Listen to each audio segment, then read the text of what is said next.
আসসালামু আলাইকুম সবাইকে। আপনারা সবাই কেমন আছেন? আমার স্ক্রিন দেখতে পাচ্ছেন কিনা এবং কথা শুনতে পাচ্ছেন কিনা কাইন্ডলি একটু কমেন্ট করে জানাবেন। আমরা হচ্ছে আজকে মানসিক দক্ষতা দেখব। এখন এবং রাতে ইনশাআল্লাহ হচ্ছে আমরা আইসিটি ক্লাস করব। তো মাঝে আমাদের ২-১টা ক্লাস একটু মিস হওয়ার কারণে আমরা একটু চেষ্টা করব যে এগুলো একটু কভার আপ করার জন্য ইনশাআল্লাহ। হ্যাঁ, ওয়ালাইকুম আসসালাম ওয়া রাহমাতুল্লাহ। আমি সবার সালামের উত্তর নিচ্ছি। আলহামদুলিল্লাহ আমি ভালো আছি। আশা করছি আপনারা সবাই ভালো আছেন। তো আমার স্ক্রিন ঠিকঠাক মতো দেখতে পাচ্ছেন কিনা এবং সাউন্ড ক্লিয়ার আছে কিনা একটু জানাবেন। আমরা আজকে মেন্টাল অ্যাবিলিটি, আজকে আমাদের মেন্টাল অ্যাবিলিটি দেখলে মোটামুটি আমাদের ১৫৫ নাম্বারের প্রস্তুতি মোটামুটি গুছানো হবে এবং আপনাদের যখন এই ১৫৫ প্রস্তুতি গুছানো হবে আপনারা তখন মডেল টেস্ট দিবেন। আরেকটা বিষয় হচ্ছে আপনাদের প্রত্যেকটা সাবজেক্টের এক্সামের লিঙ্ক হচ্ছে ইন্ডেক্স পোস্টে যোগ করে দেওয়া হয়েছে। মানসিক দক্ষতা, সায়েন্স, আইসিটি পরবর্তীতে যে পরীক্ষাগুলো নেওয়া হবে সেগুলো আপনারা যখনই প্রস্তুতি শেষ করবেন তখন সেই বিষয়গুলোর আপনারা বিষয়ভিত্তিক পরীক্ষা দিতে পারবেন ইনশাল্লাহ।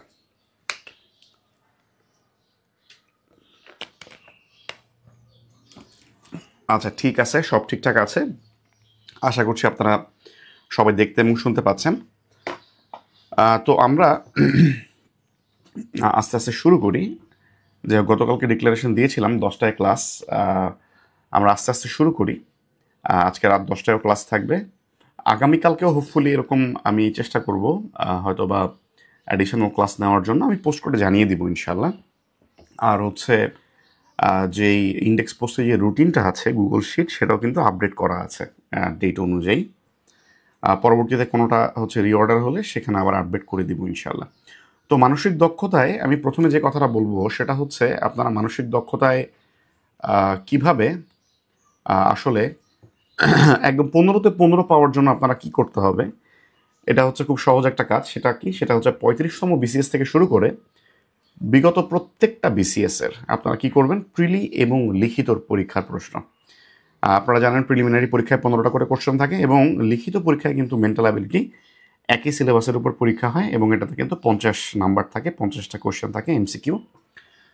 তো প্রত্যেকটা বিসিএসে যদি আমরা প্রিলি এবং লিখিত কনসিডার করি তাহলে আপনারা দেখবেন যে এখানে হচ্ছে মোরলেস 65টা কোশ্চেন মানে প্রতিটা বিসিএস আপনারা পাবেন এবং 35 থেকে 46তম পর্যন্ত যদি আপনারা কনসিডার করেন তাহলে যদি 10টা জেনারেল বিসিএস হয় তো সেখানে হচ্ছে আপনারা প্রায় 650-র মতো কোশ্চেন আপনাদের সলভ করবেন। তো কেউ যদি এই 650 কোশ্চেনের মতো আপনারা একটু মানে কষ্ট করে একবার বুঝে বুঝে সলভ করে ফেলতে পারেন তাহলে দেখবেন যে মেন্টাল অ্যাবিলিটিতে আপনি 15তে 15ই পাচ্ছেন।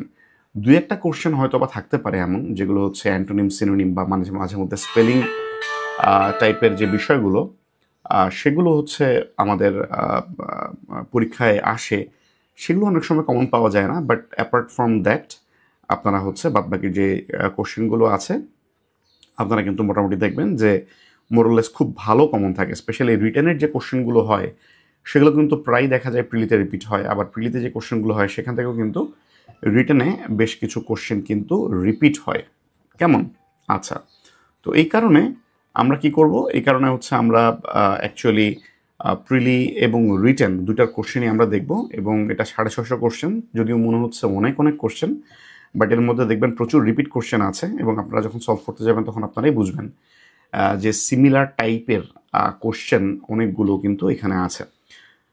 আরেকটা বিষয় হচ্ছে যে আমরা মোটামুটি 650 কোশ্চেন সলভ করার পর তারপর আমরা কি করব, তো সেক্ষেত্রে আমি বলবো যে 17 টাইপের কোশ্চেন, সেটা হচ্ছে বারবার হচ্ছে এখান থেকে কোশ্চেন রিপিট হয় এই 17 টাইপের কোশ্চেন থেকে মোটামুটি দেখা যায় যে 90% অলওয়েজ কমন থাকে এই টাইপ 17টা থেকে। এবং এই 17 টাইপের কোশ্চেন থেকে আপনার কাজ হচ্ছে প্রত্যেকটা টাইপ থেকে বুঝে বুঝে 3টা করে কোশ্চেন, মানে অ্যাটলিস্ট 3টা করে কোশ্চেন যে একটা টাইপের আপনারা এখান থেকে যদি দেখেন, আপনারা জাস্ট 51টা কোশ্চেন যদি একটু ফলো করেন তাহলে দেখবেন যে আপনি খুব সহজে কিন্তু এখান থেকে কমন মার্ক আপনি ক্যারি করতে পারবেন। তো এই কারণে যে এই 17 টাইপের কোশ্চেন নিয়ে আজকে আমরা আলোচনা করব, যে কোশ্চেনগুলো থেকে আপনারা হচ্ছে ইজিলি কমন আনতে পারবেন এবং পরবর্তীতে আমাদের যে 650 কোশ্চেন এটা সলভ করার পর বারবার আপনারা রিপিটেডলি আপনারা যখন প্র্যাকটিস করবেন তখন এই 17 টাইপের বাইরে যাওয়ার প্রয়োজন নেই। এই 17 টাইপ কি, 17 টাইপ প্রত্যেকটা নিয়ে আমরা আলোচনা করব। এই 17 টাইপ হচ্ছে এখানে দেওয়া আছে। এগুলোর হচ্ছে এই টাইপের কোশ্চেনগুলো কেমন হয় বা এই টাইপের কোশ্চেনগুলো আসলে কিভাবে হ্যান্ডেল করা প্রয়োজন সেগুলো নিয়ে আমরা মোটামুটি আলোচনা করব। যেমন প্রথমে যদি আমরা দেখি যে রক্তের সম্পর্ক নির্ণয়, আমি একটা একটা করে টাইপ আমি আলোচনা করব। যেমন এই ধরনের কোশ্চেন খুব বেশি হয় যে একটা বালকের দিকে নির্দেশ করে সুজাতা বলল সে আমার দাদার একমাত্র পুত্রের একমাত্র পুত্র, তাহলে সুজাতার মানে সঙ্গে তার সম্পর্ক কি? তাহলে এখানে খেয়াল করেন যে এখানে বলতেছে সে আমার দাদার একমাত্র পুত্রের একমাত্র পুত্র, তাহলে ওই যে বালকটা মানে ওই বালকের সাথে মানে সুজাতার রিলেশন কি?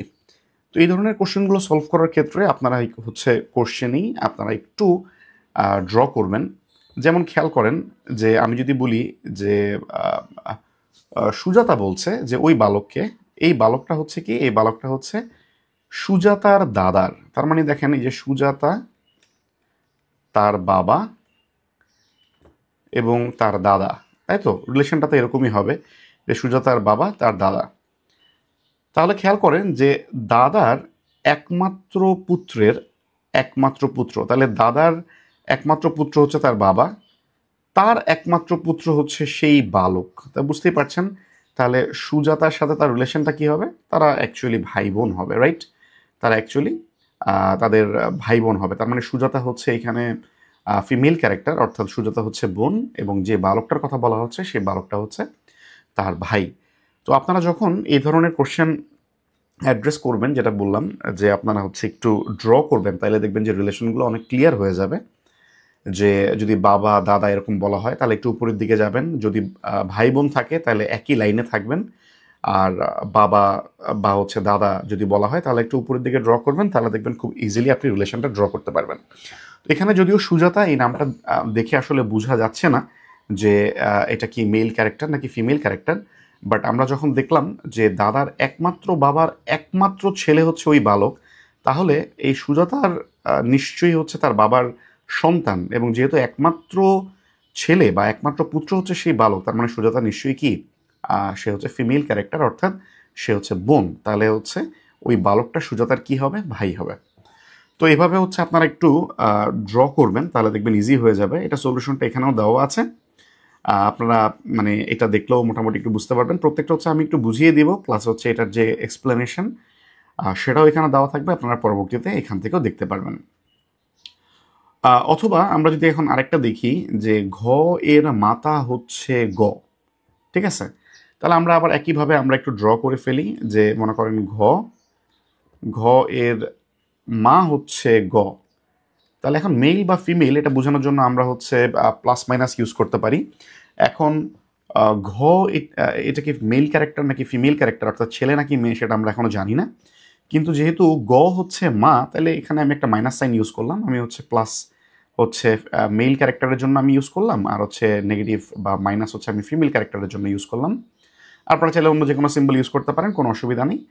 এখন দেখেন গ এর কন্যা নয়, তাহলে এই যে ঘয়ের কথা বলা হচ্ছে, এই ঘ হচ্ছে গয়ের মেয়ে না, তাহলে যদি মেয়ে না হয় তাহলে ডেফিনেটলি হচ্ছে ছেলে হবে, তাহলে এটা আমি প্লাস দিয়ে রাখলাম। এবং বলছে যে ঘ এবং গয়ের মধ্যে রিলেশন কি, তাহলে খুবই স্বাভাবিক যে ঘ এবং গয়ের মধ্যে রিলেশন, তার মানে যেহেতু ঘ হচ্ছে মেইল ক্যারেক্টার এবং গ হচ্ছে তার মা, তার মানে হচ্ছে তাদের দুজনের মধ্যে রিলেশন হচ্ছে মা এবং ছেলের সম্পর্ক, অর্থাৎ এই ঘ হচ্ছে এই গ এর ছেলে। তো দেখেন মানে মাঝে মধ্যে যে এই ধরনের একটু ট্রিকি জিনিস দেয় যে অমুকের মা হচ্ছে এইটা কিন্তু সে তার মেয়ে না, তাহলে মানে অনেক সময় মাথায় আসে তাহলে মেয়ে না তাহলে হচ্ছে তার মা কিভাবে হইলো। তো এটা অলওয়েজ মাথায় রাখবেন, এটাকে একটু ট্রিকি করার জন্য যে যেহেতু সন্তানের মধ্যে এটা ছেলেও হইতে পারে এটা মেয়েও হইতে পারে, তো তারা এই জায়গাটা থেকে একটু ঘুরে দেওয়ার চেষ্টা করে। ওকে, তাহলে আমরা মোটামুটি বুঝতে পারলাম যে যেহেতু আমাদের মানে ঘ হচ্ছে কন্যা না, তার মানে ঘ ডেফিনেটলি পুত্র, তাহলে গ এবং ঘয়ের মধ্যে রিলেশন হচ্ছে মা ছেলের রিলেশন, তাহলে আলটিমেটলি হচ্ছে এটা হচ্ছে অ্যান্সার হবে। এটার এক্সপ্লেনেশনটাও এখানে দেওয়া আছে, এটা একটু দেখতে পারেন। এবার আমরা আরেকটা দেখি যেটা হচ্ছে ক খয়ের পুত্র। খ এবং গ পরস্পর বোন, ঘ হচ্ছে গ এর মা, চ ঘয়ের পুত্র, চ এর সঙ্গে ক এর সম্পর্ক কি? আচ্ছা, এটা আমরা একটু একটু ড্র করার চেষ্টা করি। ক হচ্ছে ক্ষয়ের পুত্র, তাইলে খ এর পুত্র, তাইলে ক্ষয়ের যেহেতু পুত্র তাহলে আমি হচ্ছে ককে নিচে রাখলাম, কিন্তু খ কি বাবা নাকি মা সেটা কিন্তু আমরা এখন পর্যন্ত জানি নেই, মানে প্রথম যে স্টেটমেন্ট এতটুকু থেকে কিন্তু আমরা এটা বের করতে পারিনি। আপনারা একটু খেয়াল করেন যে কোনো একটা কোশ্চেন আসলে আমি কেন মানে অ্যান্সারগুলো থাকা সত্ত্বেও আমি আপনাদেরকে আলাদা করে একটু বলতেছি যে কোনো কোশ্চেন আসলে আপনি কিভাবে এটাকে অ্যাড্রেস করবেন, প্রাথমিকভাবে আপনি কিভাবে এটাকে অ্যাড্রেস করবেন, কিভাবে একটু বোঝার চেষ্টা করবেন। তাহলে ক খয়ের পুত্র, তাহলে যেহেতু ক হচ্ছে পুত্র তাহলে ক হচ্ছে অবশ্যই ছেলে, এটাকে আমি একটু প্লাস দিয়ে রাখলাম। এরপর বলা হচ্ছে পরের স্টেটমেন্টে যে খ এবং গ হচ্ছে পরস্পর বোন, তাহলে খ এবং গ এই দুজন হচ্ছে পরস্পর বোন, যেহেতু বোন তার মানে দুইজনই হচ্ছে ফিমেল ক্যারেক্টার, তাহলে দুটাই হচ্ছে আমি নেগেটিভ মাইনাস মাইনাস দিয়ে রাখলাম। এবার দেখেন ঘ হচ্ছে গ এর মা, তাইলে খেয়াল করেন যে যেহেতু ঘ গ এর মা এবং খ গ দুইজন হচ্ছে পরস্পর বোন, তাইলে এই যে ঘ, এই ঘ কিন্তু ক্ষয়েরও কি হবে, মা হবে। তাইলে এই ঘয়েরও ক্ষয়ের ক্ষেত্রেও মা কিন্তু ঘ, আবার গয়ের ক্ষেত্রেও মা কিন্তু ঘ। পরের রিলেশনটা কি? পরের রিলেশনটা হচ্ছে চ ঘয়ের পুত্র। পরের যে স্টেটমেন্টটা সেটা যদি আমরা দেখি, চ হচ্ছে ঘয়ের পুত্র, তাহলে দেখেন এই যে খ এবং গ এই দুইজন হচ্ছে পরস্পর বোন, তাহলে চ হচ্ছে তার পুত্র, তাহলে চকে আমি এই পাশে রাখলাম এই চ, তাহলে চ হচ্ছে মেইল ক্যারেক্টার, তাহলে এই যে চ এবং এই যে খ এবং এই যে গ এরা সবাই হচ্ছে ভাই বোন, ভাই হচ্ছে চ আর খ এবং গ তারাও দুজন হচ্ছে বোন। তাহলে মোটামুটি এতটুকু পর্যন্ত আমরা এটা মোটামুটি রিলেট করে ফেললাম। এখন চ এর সাথে ক এর সম্পর্ক কি আমাদের বের করতে বলছে, যে এর সাথে এর সম্পর্ক কি। তাহলে দেখেন কয়ের মা মায়ের ভাই, এখন যদি মায়ের ভাই হয় তাহলে চ কি হবে, চ অবশ্যই ডেফিনেটলি মামা হবে, তাই না? আর এটা সবসময় আপনার নিজের রিলেশনটা চিন্তা করবেন যে আপনার মায়ের ভাই আপনার কি হয়, ডেফিনেটলি মামা হয়।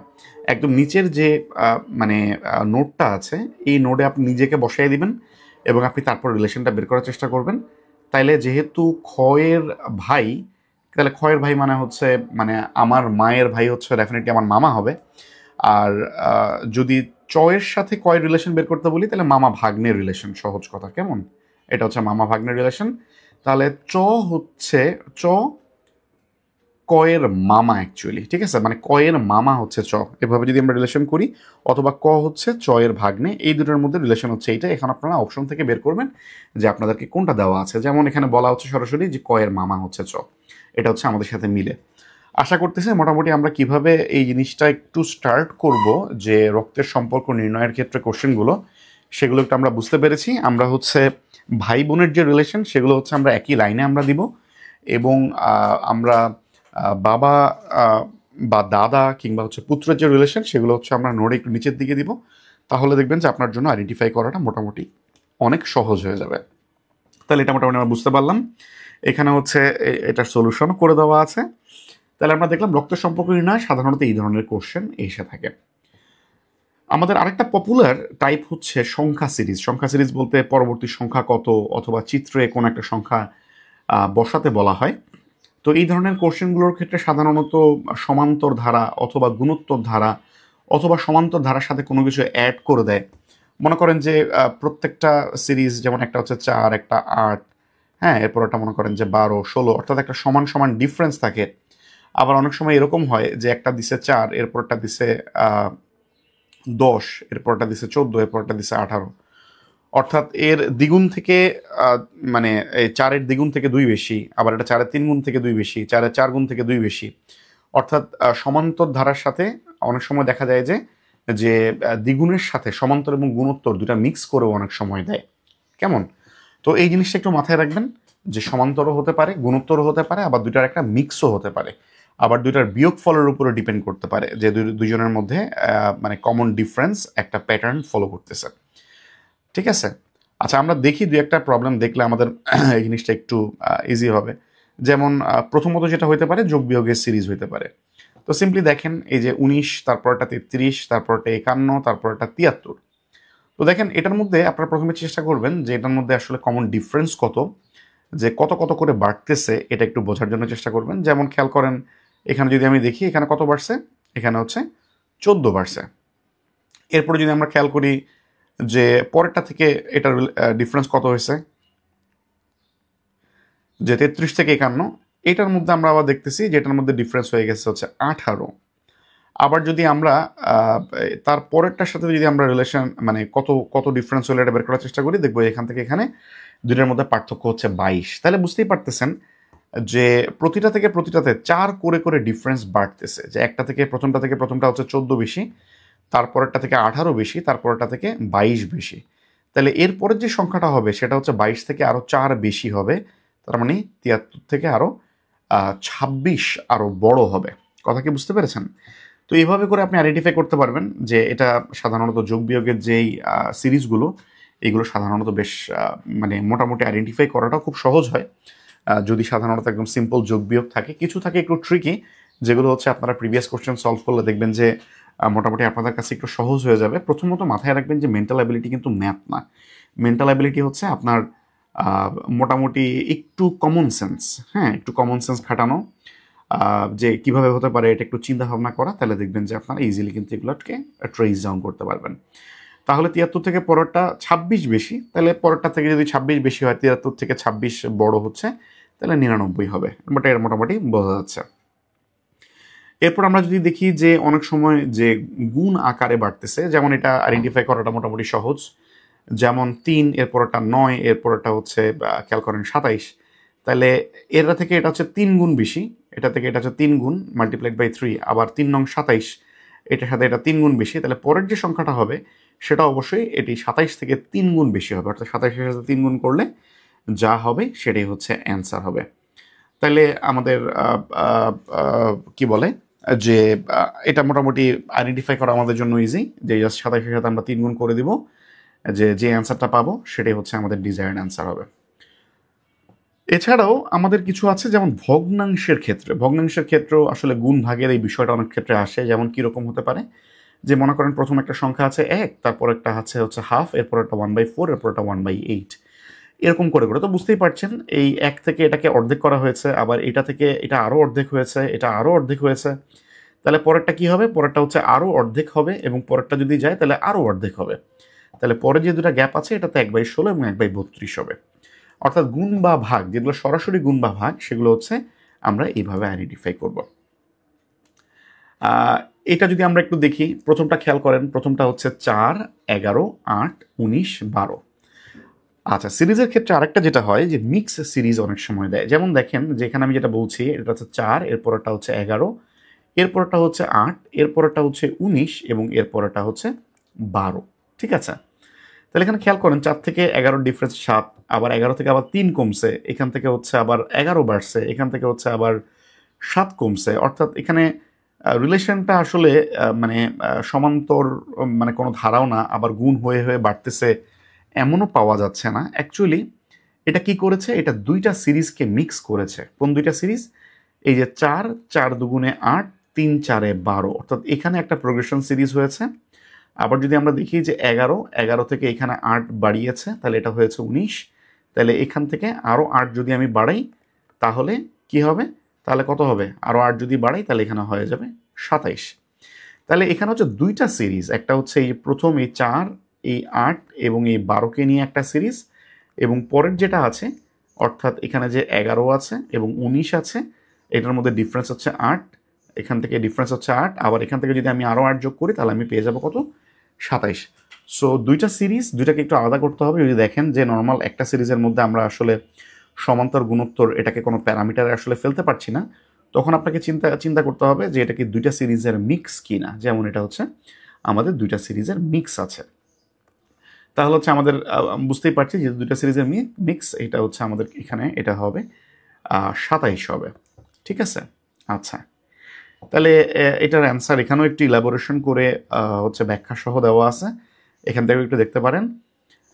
দেন হচ্ছে আমরা যদি চিন্তা করি যে অনেক সময় সিরিজের যে কোশ্চেনগুলো এটা অনেক সময় এরকম হয় যে দুইটা জায়গায় কোশ্চেন মার্ক থাকে, যে 7 তার নিচেও কোশ্চেন মার্ক আছে, আবার হচ্ছে 343 তার উপরেও কোশ্চেন মার্ক আছে। তাহলে আমরা এই দুটো জায়গায় দেখেন অপশনে কিন্তু অ্যান্সারে আছে মাত্র যে কোনো একটা সংখ্যা, অর্থাৎ আমি বুঝতে পারছি যে এইখানে যে সংখ্যাটা হবে এখানে সেম সংখ্যা হবে, অর্থাৎ এখানে যদি এক্স হয় তাহলে এখানেও কি হবে, এখানেও এক্স হবে। তাহলে যদি আমরা সিম্পলি এটাকে একটু আমরা সিম্পলিফাই করি, তাহলে 7/x equal to x by 343, তাই না?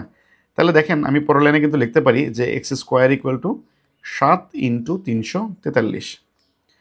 এখন এই যে 7 ইন্টু 343 এটাকে আবার একটু আলাদা করা যায়, এটাকে লেখা যায় 7 ইন্টু, এটাকে একটু আমি ভেঙে লিখলাম যে এটা হচ্ছে 49 এবং 7-এর গুণফল, এবং এটা দেখেন এটা হচ্ছে 7 7 49, এটা হচ্ছে 7 7 49, তাই তো? তাহলে এটাকে আমি এভাবে লিখতে পারি যে 49 গুণ 49, বা এটাকে আমি লিখতে পারি হচ্ছে 49 স্কোয়ার, তাই তো? তাহলে এখান থেকে আমি ইজিলি বের করতে পারি যে এক্স এর মান হচ্ছে 49। আপনারা হচ্ছে নর্মালি এটাকে ভাগটা করেও বের করতে পারেন, কোনো অসুবিধা নেই। আমি হচ্ছে একটু সিম্পলিফাইড করে দেখালাম, যেহেতু 343 এটা হচ্ছে আমাদের মানে খুব মানে ইজি একটা 7-এর কিউব হচ্ছে 343, 7-এর কিউব হচ্ছে 343, 343, তার মানে এখানে 7 3বার গুণ আকারে আছে। তাহলে 3বারের এই দুইটাকে আমি 49 আকারে লিখলাম, আর একটাকে আমি একটু বাইরে লিখলাম, যাতে করে আমার ওই সাথে সাথে মিলে। তাহলে এখান থেকে আমি পেয়ে গেলাম হচ্ছে দুইটা 49 গুণ আকারে আছে, তো এটাকে স্কোয়ার আকারে নিয়ে গেলাম। তাহলে আমি বুঝতে পারলাম যে এখানে এক্স এর ভ্যালু সেটা হচ্ছে 49 হবে। কেমন? তাহলে যদি আপনারা খেয়াল করবেন যে অপশন, যেটা অপশনের ক্ষেত্রে যে একটা অপশন দেওয়া আছে কিনা, নাকি অপশনের ক্ষেত্রে দুইটা অপশন আছে, তো সেটা দেখে আপনারা হচ্ছে তারপরে হচ্ছে জাজ করবেন যে ঠিক আছে কিনা। আচ্ছা, আশা করছি আমরা মোটামুটি বুঝতে পেরেছি, এতটুকু পর্যন্ত মোটামুটি ইজি আছে। দেন হচ্ছে বৃত্তের মধ্যে যেমন হচ্ছে সবসময় যে প্রোগ্রেশন সিরিজ এভাবে সিরিজ আকারে থাকবে এমন কোনো কথা নেই, যে বৃত্তাকারে অথবা ত্রিভুজ আকারে অথবা চতুর্ভুজ আকারে এটার ডিফারেন্ট বাহুতে ডিফারেন্ট ভ্যালু থাকতে পারে, এটার মান কত হবে এই ধরনের কোশ্চেন আসে। যেমন এই কোশ্চেনটা আমার কাছে মনে হয় যে বেশ মানে ট্রিকি একটা কোশ্চেন, একটু মাথা খাটানোর কোশ্চেন। যেমন দেখেন এখানে আছে 9, আবার এখানে আছে 81, এটা মোটামুটি বুঝতে পারতেছি যে 9-এর গুণিতক 9 নং 81, ওকে ফাইন। আবার এখানে আছে 7, এখানে আছে 56, এটাও আবার 7-এর গুণিতক 7 8 56। এখানে মাঝখানে কত হবে এটা দেওয়া নেই। আবার যদি আমরা এখানে একটু খেয়াল করি যে 9-এর গুণিতক হচ্ছে 4 নং 36, আবার 9 এটা 3 দিয়ে গুণিতক হচ্ছে 3 নং 27। এখন খেয়াল করেন একটা জিনিস, যে আমি কেবল বললাম এই যে 9 এবং 36, ঠিক আছে, 9 এবং 36 কত, 4 এর গুণিতক হচ্ছে 4-এর গুণিতক 4 নং 36, এই যে 4 গুণ, আবার এটা থেকে এইটা 27 এবং 9-এর মধ্যে রিলেশন কত, 3 নং 27। তাহলে একটা হচ্ছে 4 গুণ, একটা হচ্ছে 3 গুণ। আচ্ছা, আবার আমরা এটাতে একটু খেয়াল করি, 9 নং 81 এটা হচ্ছে 9 গুণ, তাই না, 9-এর 9 গুণ। আবার এখানে যে 7 আছে 7 8 56, এটা হচ্ছে 7-এর 8 গুণ।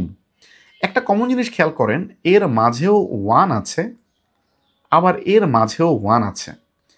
এখন একটা জিনিস আমরা একটু চিন্তা করার চেষ্টা করি যে দুজনের মাঝেই 1 আছে, এবং এই আমরা এক জায়গায় লিখলাম 9, একটাতে লিখলাম হচ্ছে 8, একটাতে লিখলাম 4, একটাতে লিখলাম 3। এই দুজনের মধ্যে কিন্তু একটা খুব সহজে এখান থেকে 1 বের করা যায় যদি আমি দুইটার মধ্যে কি করি, বিয়োগ ফল বের করি। অর্থাৎ এই 9 থেকে 9 হচ্ছে 9 গুণ, আর 7 থেকে 56 হচ্ছে 8 গুণ। এই দুজনের যে কত গুণ বড়, এই দুটার যে বিয়োগ ফল, এই বিয়োগ ফল হচ্ছে 1, এবং একই কথা এর জন্য প্রযোজ্য। তার মানে এইখানে যে প্যাটার্নটা, এই প্যাটার্নটাও এভাবেই সাজানো হয়েছে। আমরা একটু দেখি যে এখানে আছে 3 আর এখানে আছে 36, তাইলে কত, 3 12 36, এটার 12 গুণ।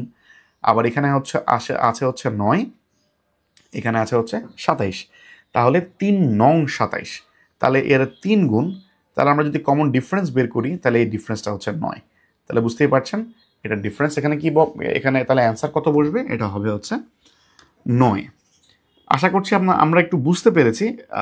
এটা কিন্তু ইনিশিয়ালি এটাকে ট্রেস ডাউন করাটা একটু ডিফিকাল্ট, বাট এই যে না এখন এই টাইপের একটা কোশ্চেন আপনারা করলেন, তো এই ধরনের যে কোনো কোশ্চেন আসলে আপনাদের কিন্তু মাথায় থাকবে যে ঠিক আছে দেখি যে এদের একটা থেকে আরেকটা কত গুণ বড়, তাদের বিয়োগফলটাই কি মাঝে বসিয়েছে কিনা সেই জিনিসটা একটু একটু মানে বের করার চেষ্টা করবেন।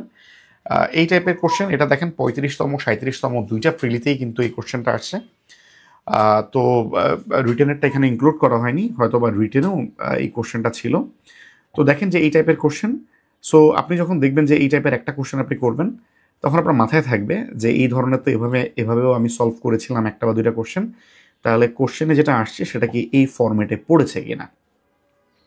এটার হচ্ছে এখানে এটার এক্সপ্লেনেশনটাও দেওয়া আছে, এটাও একটু দেখবেন। দেন আরেকটা দেখি, যেমন এই যে বৃত্তের চারপাশে বিভিন্ন সাইক্লিক অর্ডারে বিভিন্ন মান বসানো, এটা কীরকম হতে পারে। যেমন দেখেন প্রথমটা হচ্ছে 2, এরপরটা হচ্ছে 6। যদি কমন ডিফারেন্স দেখি এটার ডিফারেন্স হচ্ছে 4, তাই না? এটার ডিফারেন্স হচ্ছে 4, এটা থেকে এটা 4 বেশি। আবার 6 থেকে 15, এটা আবার একটু কেমন জানি, এটা হচ্ছে মোটামুটি 6 থেকে 15 তাহলে হচ্ছে 9 বেশি, তাই না? আবার দেখেন এই যে 15 থেকে আবার এক লাফে চলে গেছে 34, তাহলে এখানে হচ্ছে আবার এই প্যাটার্নটা আবার একেবারেই ফলো করা নেই। এখানে আবার 19 বাড়ছে, একটাতে 4 বাড়লো, একটাতে 9 বাড়লো, একটাতে 19 বাড়লো, মানে এটা কোনোটাই আসলে এই প্যাটার্নে যাবে না। তো আমরা মোটামুটি বুঝতে পারলাম যে এখানে আসলে যোগ বিয়োগের প্যাটার্নে যাবে না, তাহলে আমরা এটা থেকে ব্যাক করলাম।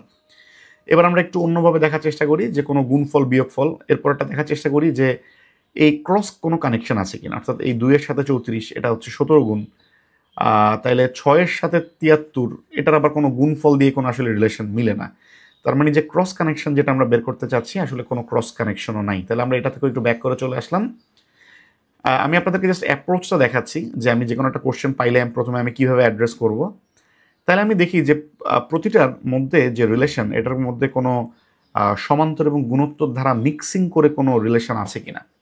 যেমন 2 এবং 6, 2-এর দ্বিগুণ কত 4, এর সাথে 2 যোগ করছে, মানে হচ্ছে 2-এর যে ডাবল তার সাথে আরও 2 যোগ করছে। এবার দেখেন 6-এর ডাবল কত, 6-এর ডাবল হচ্ছে 12, তার সাথে 3 যোগ করছে।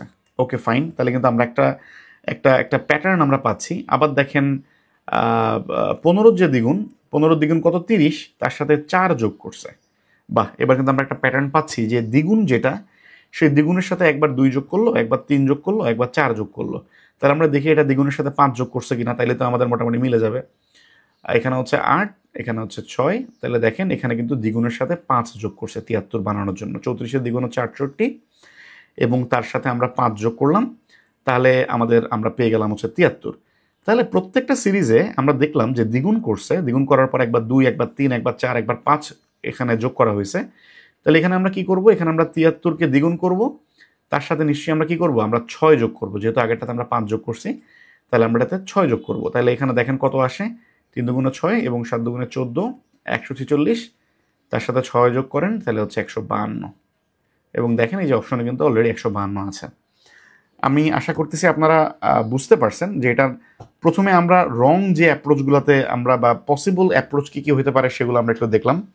এখন আমরা দেখলাম হচ্ছে আসলে পসিবল অ্যাপ্রোচের, তো আমরা মোটামুটি দেখলামই যেগুলো আমাদের যেগুলো হইল না সেগুলো থেকে আমরা আবার ব্যাক ট্র্যাক করলাম। আমরা কর্নার রিলেশন বের করার চেষ্টা করলাম, দেখলাম যে কর্নার রিলেশন আসলে এদের মধ্যে নাই। এবার আমরা কি করলাম, আমরা দেখলাম যে এগুলোর মধ্যে দ্বিগুণ করে করে কোনো রিলেশন আছে কিনা। দেখুন দ্বিগুণ করে একটা রিলেশন আছে, কিন্তু দ্বিগুণ করে একবার 2 যোগ করতে হয়, দ্বিগুণ করে একবার 3 যোগ করতে হয়, একবার 4, তাহলে এটাই তো একটা মিল যে দ্বিগুণ করছে, একবার 2 যোগ করছে, তারপরটাতে 3, এরপরটা 4, এরপরটা 5, তাহলে আমাদের যেটা অ্যান্সার সেটা দ্বিগুণ করে 6 যোগ করতে হবে। এটা হচ্ছে প্লাস হচ্ছে এক্সপ্লেনেশনটা হচ্ছে এখানে একটু দেওয়া আছে, আপনারা দেখবেন। যদি কনফিউশন লাগে বা লেকচারটা আবার একটু রিক্যাপ করলে দেখবেন যে ক্লিয়ার হয়ে যাবেন ইনশাল্লাহ। আচ্ছা, এটা হচ্ছে আপনাদের হোম টাস্ক থাকবে, এটা একটু আপনারা একটু ব্রেইনস্টর্ম করবেন, এটা একটু আপনারা চিন্তা করবেন। যদিও এটার অ্যান্সার হচ্ছে স্লাইডের পরেই দেওয়া আছে, পরের স্লাইডে এটা সলিউশন করে দেওয়া আছে, এটা আপনারা একটু নিজেরা প্র্যাকটিস করবেন। এবার আমরা দেখব যে ঘড়ির কাঁটা, এইটার রিলেটেড কোশ্চেন, এটা মোটামুটি ধরে নেন যে প্রত্যেকটা বিসিএসে থাকবেই, এবং বাস্তবে এবং আয়নায় সময় কত অথবা ঘড়ির কাঁটার মধ্যে ডিফারেন্স কত, ঘড়ির কাঁটার দিক নিয়ে, মানে ঘন্টার দিক উত্তর দিকে থাকলে মিনিটের কাঁটা এতটা সময় কোন দিকে থাকবে, এই ধরনের কোশ্চেন আপনি প্রিলিতেও ফেস করবেন, আপনি রিটেনেও ফেস করবেন। এটা এটা খুবই পপুলার কোশ্চেন, অনেক বেশি বেশি আসে। তো প্রাথমিকভাবে আমি যদি বলি যে আমাদের ঘড়ির কাঁটার ক্ষেত্রে আমরা যে আমাদের ফর্মুলা আছে যে মিনিট এবং ঘন্টার কাঁটার মধ্যে আসলে সম্পর্ক বের করার, কিন্তু আসলে ফর্মুলা আমি হচ্ছে নিজে ফর্মুলা দিয়ে আমি কখনো ইউজুয়ালি বের করিনি, কারণ হচ্ছে এমনিতে নর্মালি বের করা, মানে যোগ বিয়োগ করে নর্মালি বের করা আমার কাছে মনে হয়েছে আরও ইজিয়ার। এটার জন্য একটা সিম্পল জিনিস আমাদেরকে বুঝতে হয় যে ঘড়ির কাঁটায় আসলে প্রত্যেকটা ঘন্টার মাঝখানের যে কোণ, এটা কত কোণ। যেমন খেয়াল করেন, একটা ঘড়ির কাঁটা আছে, এই ঘড়ির কাঁটার যে পুরো যে কোণটা বা পুরো ডিগ্রিটা, এটা তো 360 ডিগ্রি, এটা তো কোনো সমস্যা নেই। তাহলে যদি এটা 360 ডিগ্রি হয়, সরি, এটা যদি 360 ডিগ্রি হয়, পুরো ঘড়িতে এরকম 12টা ঘন্টা আছে, তাই না? 12টা ঘন্টা আছে। তাহলে প্রত্যেকটা ঘন্টার মাঝে যে কোণ, সেই কোণটা কত? যেমন এখানে একটা ঘন্টা আছে, এখানে একটা ঘন্টা আছে, তাহলে মোট 12টা ঘন্টা আছে, সবগুলো মিলে 360 ডিগ্রি। তাহলে প্রত্যেকটা, সরি, 12টা ঘন্টা, তাহলে 12 দিয়ে ভাগ করবো আসলে। তাহলে প্রত্যেকটা ঘন্টার মাঝে আসলে 3 12 36, তাহলে 30 ডিগ্রি আছে। তাহলে যেখান থেকে এখানে এটা হচ্ছে 30 ডিগ্রি, আবার এখান থেকে এখানে এটা হচ্ছে 30 ডিগ্রি, তাহলে এখান থেকে এখানে হচ্ছে 30 ডিগ্রি। তাহলে এটা মোটামুটি আমাদের বোঝা হয়ে গেল যে আমাদের প্রত্যেকটা ঘন্টার মাঝে আসলে 30 ডিগ্রি করে থাকে। তাহলে আমি যদি আপনাকে বলি যে যখন 3টা বাজে, তাহলে তখন মিনিট এবং ঘন্টার কাটার মাঝখানে আমাদের কত ডিগ্রি কোণ এক্সিস্ট করে বা কত ডিগ্রি কোণ, তাহলে বুঝতেই পারছেন যে মিনিটের কাটা একদম বরাবর উপরে আছে, ঘন্টার কাটা একদম বরাবর 3 বরাবর আছে। তাহলে দুজনের মধ্যে মোট আমাদের ঘন্টা আছে হচ্ছে 12 থেকে 1 এখানে একটা, 1 থেকে 2 এখানে একটা, আবার 2 থেকে 3 এখানে একটা, তাহলে মোট 3টা। এবং প্রত্যেকটা ঘন্টার মাঝখানে আমাদের ডিফারেন্স কত? প্রত্যেকটা ঘন্টার মাঝখানে আমাদের ডিফারেন্স হচ্ছে 30 ডিগ্রি। তাহলে এই অংশটার মাঝখানে ডিফারেন্স হচ্ছে 90 ডিগ্রি। তাহলে এটা হচ্ছে একদম স্ট্রেট ফরওয়ার্ড। যদি একদম বরাবর 3টা বাজে বা 1টা বাজে, 2টা বাজে, অর্থাৎ ফ্র্যাকশনাল কোনো টাইম না, একদম বরাবর 2টা 3টা 5টা এই ধরনের টাইম যদি থাকে, তাহলে এটা আমরা একদম স্ট্রেট ফরওয়ার্ড, মাঝখানে যে কয়টা ঘন্টা আছে তাহলে প্রত্যেকটা 30 দিয়ে গুণ করে আমরা অ্যাঙ্গেল বের করে ফেলতে পারবো। যদি এরকম না থেকে আমাদের সে ফর এক্সাম্পল যদি এমন থাকে যে এখন মনে করেন যে 3টা 30 বাজে, সে ফর এক্সাম্পল এখন হচ্ছে 3টা 30 বাজে, তাহলে 3টা 30 যদি বাজে, তাহলে এখন ঘন্টার কাটা এবং মিনিটের কাটার মধ্যে রিলেশন করো। তো প্রথমত আমাদের বুঝতে হবে যে ঘড়ি তো আমরা সবাই দেখি, তো যখন দেখেন 3টা বাজে তখন তো ঘন্টার কাটা একদম বরাবর 3 বরাবর থাকে, তাই না? একদম বরাবর 3 বরাবর থাকে। কিন্তু যখন 3টা 30 বাজে তখন কিন্তু ঘন্টার কাটা এই 3টা এবং 4টার মাঝে চলে আসে, অর্থাৎ একেবারে বরাবর 3টা বরাবর আর থাকে না, এখান থেকে কিছুটা নিচের দিকে নেমে আসে। তাহলে যদি 3টা, মানে ঘন্টার কাঁটাটা যদি এখানে হইতো আর মিনিটের কাঁটাটা যদি আসলে এখানে হইতো, তাহলে মাঝখানে আমাদের কয়টা ঘন্টা থাকতো? এই যে মাঝখানে আমাদের থাকতো হচ্ছে এই একটা ঘন্টা, আবার 5টা থেকে 4টা এখানে একটা একটা ঘন্টা, এখান থেকে এখানে একটা ঘন্টা। তাহলে মোট এখানে হচ্ছে 30 ডিগ্রি, এখানে হচ্ছে 30 ডিগ্রি, এখানে হচ্ছে 30 ডিগ্রি আমাদের পাওয়ার কথা ছিল। মানে হচ্ছে 90 ডিগ্রি হইতো যদি এই 3টার সময় ঘন্টার কাঁটাটা একদম বরাবর 3 বরাবর থাকতো। কিন্তু আসলে ঘন্টার কাঁটা তো 3 বরাবর থাকে না। ঘন্টার কাঁটা কি হয়? ঘন্টার কাঁটা হচ্ছে কিছুটা নিচের দিকে নেমে যায়। কথা কি বুঝতে পেরেছেন? কিছুটা কি হয়? নিচের দিকে নেমে যায়। এখন কত ডিগ্রি নিচের দিকে নামলো এটাই হচ্ছে আমাদের বের করার বিষয়। তাহলে 90 ডিগ্রি থেকে অত ডিগ্রি কম হবে ঘন্টা এবং মিনিটের কাঁটার মধ্যে ডিফারেন্স। এখন খেয়াল করেন যে যেহেতু আমি দেখলাম যে ঘন্টার কাঁটা নিচের দিকে নেমে যায়, একটা কমন প্যাটার্ন কি, যে যখনই 1 ঘন্টা পার হয়, অর্থাৎ 60 মিনিট পার হয়, যখনই মনে করেন যে 60 মিনিট পার হয়, 60 মিনিট পার হলে কিন্তু ঘন্টার কাঁটা মনে করেন 3 থেকে 4-এ চলে যায়, তাই না? মানে ঘন্টার কাঁটা 30 ডিগ্রি অতিক্রম করে যখনই 1 ঘন্টা পার হয়। 1 ঘন্টা পার হলে কি হবে? যে এখানে 30 ডিগ্রি কিন্তু কাভার করবে। তাহলে 60 মিনিট, যদি একটা মিনিটের কাঁটা যদি 60 মিনিট ঘুরে আসে, তাহলে ঘন্টার কাঁটা কত ডিগ্রি আসলে মুভ করে? সে 30 ডিগ্রি মুভ করে। এখন 3টা 30 যখন বাজে, তখন মিনিটের কাঁটা তো আসলে 60 মিনিট ঘুরেনি, কত মিনিট ঘুরেছে? সে 30 মিনিট ঘুরেছে। তাহলে খুবই সিম্পল, সে যদি 30 মিনিট ঘুরে, তাহলে হচ্ছে ঐকিক নিয়ম করব, যদি 1 মিনিট ঘুরে তাহলে হচ্ছে 30 ডিগ্রি বাই 60, আর যদি 30 মিনিট ঘুরে তাহলে হচ্ছে এইটা, তাই তো? তাহলে আমরা মোটামুটি খুব সহজেই বের করে ফেললাম, এটা হচ্ছে 15 ডিগ্রি। অর্থাৎ এই যে মিনিটের কাঁটা 30 মিনিট ঘুরলো, এর ফলে ঘন্টার কাঁটা এই নিচের দিকে 15 ডিগ্রি আরও কমে গিয়েছে। তাহলে এই দুজনের মধ্যে অ্যাঙ্গেল আমাদের ওই প্রথমত যদি 3 বরাবর থাকতো তাহলে তো 90 ডিগ্রি হইতো, কিন্তু 90 ডিগ্রি তো হয় নাই। কতটুকু কোণ কমে গিয়েছে? এখানে 15 ডিগ্রি কোণ কমে গিয়েছে। তাহলে এখান থেকে আমরা কি করব? 15 ডিগ্রি মাইনাস করতে হবে, যে ঘন্টা এবং মিনিটের কাঁটার মধ্যে যে ডিফারেন্স বের করার জন্য। এবং সেটা কত হবে? সেটা হচ্ছে 75 ডিগ্রি হবে। আশা করছি বুঝতে পেরেছেন। আমি ছোট্ট করে একটু রিক্যাপ করি, মানে যাতে হচ্ছে যদি কারো একটু কোনো কনফিউশন থাকে যাতে ক্লিয়ার হয়ে যায়। প্রথমত হচ্ছে আমরা কি বললাম, যে একদম স্ট্রেট ফরওয়ার্ড যদি 3টা বাজতো, অর্থাৎ ঘন্টার কাঁটা 3 বরাবর আর মিনিটের কাঁটা যদি 6 বরাবর থাকতো, তাহলে এই দুজনের মধ্যে আমাদের গ্যাপ কয়টা হইতো? ওই ঘন্টার গ্যাপ হইতো 3টা। তাহলে 3টা গ্যাপে হচ্ছে আমাদের কি হয়? আমাদের হয় হচ্ছে 90 ডিগ্রি। ঠিক আছে? তাহলে এখানে বুঝতেই পারছেন 90 ডিগ্রি। তাহলে এখন কিন্তু এখানে তো 90 ডিগ্রি আসলে কি হয়েছে, আমাদের 90 ডিগ্রি পুরোপুরি থাকবে না, কারণ হচ্ছে যখন 3টা 30 বাজে, যখন মিনিটের কাঁটা 30 মিনিটের ফলে এই ঘন্টার কাঁটা কিন্তু কিছুটা নিচের দিকে চলে আসছে। এখন কতটুকু নিচের দিকে চলে আসছে বা কত ডিগ্রি কমে গেছে এটা বের করা হচ্ছে আমাদের কাজ। সাধারণত মিনিটের কাঁটা যদি 60 মিনিট যদি ঘুরে, তাহলে ঘন্টার যে ডিগ্রি সেটা হচ্ছে মানে ঘন্টার কাঁটাটা 30 ডিগ্রি মুভ করে, তাই না? কারণ 1 ঘন্টা যখন পার হয় তখন ঘন্টার কাঁটায় যে 12 থেকে 1-এ আসে, এবং প্রত্যেকটা ঘরের মধ্যে আমরা জানি ডিফারেন্স হচ্ছে 30 ডিগ্রি। তাহলে 60 মিনিটে যদি 30 ডিগ্রি ঘুরে, তাহলে 30 মিনিটে কি হবে? 15 ডিগ্রি ঘুরবে। এটা স্ট্রেট ফরওয়ার্ড, যেহেতু অর্ধেক হয়েছে, ওই নিয়ম করলেও আপনারা বের করতে পারবেন।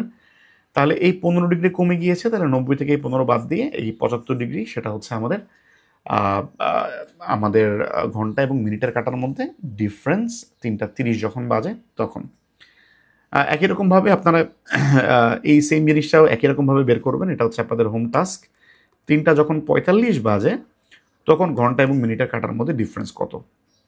তো 3টা 45 না বেজে যদি 4টা বাজতো, তাহলে তো একদম ডিরেক্টলি হচ্ছে আমাদের 4 এবং 12-র মধ্যে যে কোণ আছে সেটা বের করলেই চলতো। বাট 3টা 45 যখন বাজে তখন কিন্তু ঘন্টার কাঁটা 4-এর একটু উপরের দিকে আছে, এটা একটু মাথায় রাখবেন।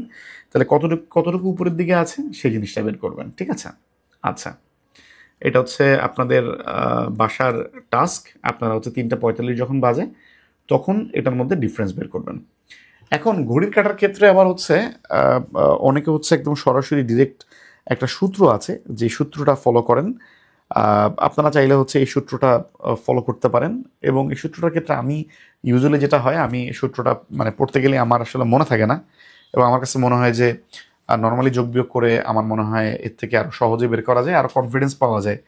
এবং সূত্রর ক্ষেত্রে সূত্রটা কীরকম? সূত্রটা হচ্ছে 11 ইন্টু এম, এম মানে হচ্ছে মিনিটের কাটায় কত মিনিট আসলে দেওয়া, -60 ইন্টু এইচ, এইচ মানে হচ্ছে কত ঘন্টা বলতেছি আমরা, তাই তো, ডিভাইডেড বাই 2। এবং হচ্ছে এখানে একটা মডুলাস সাইন, অর্থাৎ যদি এটার ভ্যালু যদি নেগেটিভও আসে আমরা আসলে এটাকে পজিটিভ কনসিডার করব, এবং এত ডিগ্রি। তাহলে যদি আপনার যদি আপনাকে বলা হয় 2টা 40 যখন বাজে তখন আসলে ঘন্টার কাঁটা এবং মিনিটের কাঁটার মধ্যে রিলেশন কত, তাহলে যে দেখেন 2টা 40, তাহলে ঘন্টার এই সূত্রে ঘন্টার জায়গায় 2 বসাবেন, আর মিনিটের 40 এই সূত্রের মধ্যে 40 বসাবেন। তাহলে আপনারা জাস্ট ক্যালকুলেট করে যেটা পাবেন সেটা হচ্ছে এই দুজনের মধ্যে আপনার যে অ্যাঙ্গেলটা সেটা সরাসরি বের হয়ে যাবে। এখানে চ্যালেঞ্জ হচ্ছে যে 11-র সাথে মিনিট আর 60-এর সাথে ঘন্টা, এটা ম্যাক্সিমাম টাইম যেটা হয় যে ওই মিনিট এবং ঘন্টা দুটা মানে ভুল হয়ে যায়, ম্যাক্সিমাম কেসে ভুল হয়ে যায়। বাট আপনারা যারা হচ্ছে সূত্র থেকে করতে মানে স্বাচ্ছন্দ্য বোধ করেন বা মনে থাকবে মনে করছেন, তারা চাইলে এই সূত্রটা আপনারা অ্যাপ্লাই করতে পারেন। এই সূত্র দিয়ে আপনি বসাইলে সরাসরি অ্যান্সার বের হয়ে যাবে। একই রকমভাবে 2টা 30 যখন বাজে, আমরা এখন একটু প্রিভিয়াস কোশ্চেন দেখছি, যেমন হচ্ছে রিটার্নের কোশ্চেন। 2টা 30-এর সময় ঘন্টার কাটা মিনিটের কাটা রিলেশন কত? আমরা কেবল যে ম্যাথটা সলভ করে আসলাম যে 3টা 30-এর ক্ষেত্রে কত, একদম সিমিলার ম্যাথ আপনারা ট্রাই করবেন। এবং চাইলে হচ্ছে আপনারা এভাবে যেই সূত্র আছে সেই সূত্রের মধ্যে বসায় করতে পারেন। এখানে সূত্রের মধ্যে বসায় করা আছে, আর আপনারা জেনারিক নিয়ম দিয়ে করে ট্রাই করে দেখবেন। আচ্ছা, আমাদের দেন এরপরের যে আরেকটা খুব কমন কোশ্চেন সেটা হচ্ছে দিন এবং বারের, যে আজকে হচ্ছে এত তারিখ, আজকে হচ্ছে এই বার, তাহলে আজকে থেকে এতদিন পরে কি বার হবে। এই ধরনের কোশ্চেনগুলো যদি আসে তো সাধারণত আমাদের বছরের ক্ষেত্রে প্রথমে দেখতে হয় যে যদি ফেব্রুয়ারি মাসের কথা উল্লেখ করে তাহলে কিন্তু আমাদেরকে দেখতে হবে যে সেটা কি লিপ ইয়ারের মধ্যে পড়েছে কিনা। কারণ যদি লিপ ইয়ার না হয় তাহলে আপনারা জানেন ফেব্রুয়ারি হচ্ছে 28 দিন, নাহলে কিন্তু ফেব্রুয়ারিকে আমাদের 29 দিন ধরতে হবে। তো এই কারণে আমরা লিপ ইয়ারটা আমরা কিভাবে বের করবো সেটা আমরা একটু বুঝে নিই। যে কোনো একটা বছর যদি মানে এটা যদি 4 দিয়ে ভাগ মানে না যায়, তাহলে এটা লিপ ইয়ার হবে না। যেমন 2025 4 দিয়ে ভাগ যায় না, এটা কোনো লিপ ইয়ার না। এটা তো মোটামুটি আমরা বুঝতেই পারছি। যদি ওইটা 100 দিয়ে ভাগ যায়, প্রথমত যদি এটা 4 দিয়ে ভাগ যায়, এরপরে হচ্ছে আমরা এটাকে পরের আরেকটা টেস্ট করব যে এটা কি 100 দিয়েও ভাগ যায় কিনা। যদি 4 দিয়ে ভাগ যায় কিন্তু 100 দিয়ে ভাগ না যায়, খেয়ালটা একটা জিনিস একটু বোঝার চেষ্টা করেন, 4 দিয়ে ভাগ যাবে এবং 100 দিয়ে ভাগ যাবে না, তাইলেই হচ্ছে শুধুমাত্র এটা লিপ ইয়ার হবে। কথা কি বুঝতে পেরেছেন? আরেকটা ওয়ে আছে লিপ ইয়ার হওয়ার, যদি 4 দিয়ে ভাগ যায়, 100 দিয়ে ভাগ যায় এবং 400 দিয়েও ভাগ যায়, তাইলেও সেটা লিপ ইয়ার হবে। আমরা অনেক সময় লিপ ইয়ার ক্ষেত্রে রুলস শুধুমাত্র বলি যে যদি ডিরেক্টলি 4 দিয়ে ভাগ চলে যায় তাহলে সেটা হচ্ছে লিপ ইয়ার। আসলে এটা রং, এটা মানে নট রাইট। লিপ ইয়ারের হচ্ছে আমাদের মানে দুইটা ওয়ে, একটা হচ্ছে 4 দিয়ে ভাগ যাবে এবং 100 দিয়ে ভাগ যাবে না, আরেকটা যদি 4 দিয়ে ভাগ যায়, 100 দিয়েও ভাগ যায়, আবার 400 দিয়েও ভাগ যায়। যদি দেখেন কোনোটা 4 দিয়ে ভাগ গিয়েছে, 100 দিয়ে ভাগ গিয়েছে, মেক শিওর যেটা 400 দিয়ে ভাগ যায় কিনা এটা দেখবেন। যদি 400 দিয়েও ভাগ যায় তাহলে লিপ ইয়ার, আদারওয়াইজ লিপ ইয়ার হবে না। আর যদি সেকেন্ড স্টেজেই ফেল করে যে 4 দিয়ে ভাগ গিয়েছে কিন্তু 100 দিয়ে আর ভাগ যাচ্ছে না, তাহলে এটা কনফার্মলি লিপ ইয়ার। মানে প্রতি 4 বছর, মানে এটার কনসেপ্টটা কি? কনসেপ্টটা হচ্ছে প্রতি 4 বছর পর পর লিপ ইয়ার হয়, এক্সেপ্ট যখন মানে ওই শতাব্দীটা শেষ হয়, ওই 100তম বছরে যে এটা আর লিপ ইয়ার কাউন্ট করা হয় না। ঠিক আছে? এই জন্য 4 দিয়ে ভাগ গেল, 100 দিয়ে ভাগ গেল না, তাহলে ওটাকে আমরা লিপ ইয়ার কাউন্ট করি। ঠিক আছে? আবার যদি এমন হয় এরকম 100 সাইকেল এরকম 4 বার ঘুরলে, যেমন এই 1 শতাব্দী, 2 শতাব্দী, 3 শতাব্দী, আবার 74 যে শতাব্দী, সেই শতাব্দীর হচ্ছে যে সালটা, সেটাকে আবার লিপ ইয়ার হিসেবে কাউন্ট করা হয়। এটাই হচ্ছে লিপ ইয়ার কাউন্টের ডেফিনেশন, এটা হচ্ছে বাই ডেফিনেশন। তো যেহেতু এভাবে হচ্ছে লিপ ইয়ার গণনা করা হয়, তাহলে আমাদেরকে ক্যালকুলেট যখন করব তখন এভাবেই করতে হবে। তবে সাধারণত আমাদের যে সালগুলো থাকে, ইউজুয়ালি দেওয়া থাকে 2018 সাল, 2025 সাল, 2024 সাল। তো এগুলো হচ্ছে কি বলে, তো এগুলো হচ্ছে আমাদের কি বলে, মানে সাধারণত এগুলো লিপ ইয়ার ক্যালকুলেশনটা খুবই ইজি। ইউজুয়ালি টাফ হয় যখন হচ্ছে আমাদের একদম মিলেনিয়ামের বা শতাব্দীর শেষ বছরটা যখন হয়, মনে করেন 2100 অথবা 2000 অথবা 1900, এই ধরনের সালগুলো যখন ক্যালকুলেট করা হয় তখন হচ্ছে আমাদের চিন্তা করতে হয় যে এটা কি লিপ ইয়ার নাকি লিপ ইয়ার না। যেমন খেয়াল করেন যে আমরা যদি 2000 সালের কথা বলি, 2000 সাল, এটা 2000 কিন্তু 4 দিয়ে ভাগ যায়, এটা কিন্তু 100 দিয়েও ভাগ যায়, আবার এটা কিন্তু 400 দিয়েও ভাগ যায়। তো সবগুলো দিয়ে যদি ভাগ যায় তাহলে এটা ডেফিনেটলি লিপ ইয়ার। ঠিক আছে? কিন্তু আবার যদি আমরা খেয়াল করি যে 1900, এই 1900টা কিন্তু 4 দিয়ে ভাগ যায়, ঠিক আছে, 100 দিয়েও ভাগ যায়, ঠিক আছে, কিন্তু এটা কিন্তু 400 দিয়ে আর ভাগ যায় না, তাহলে এটা কিন্তু আর লিপ ইয়ার হবে না।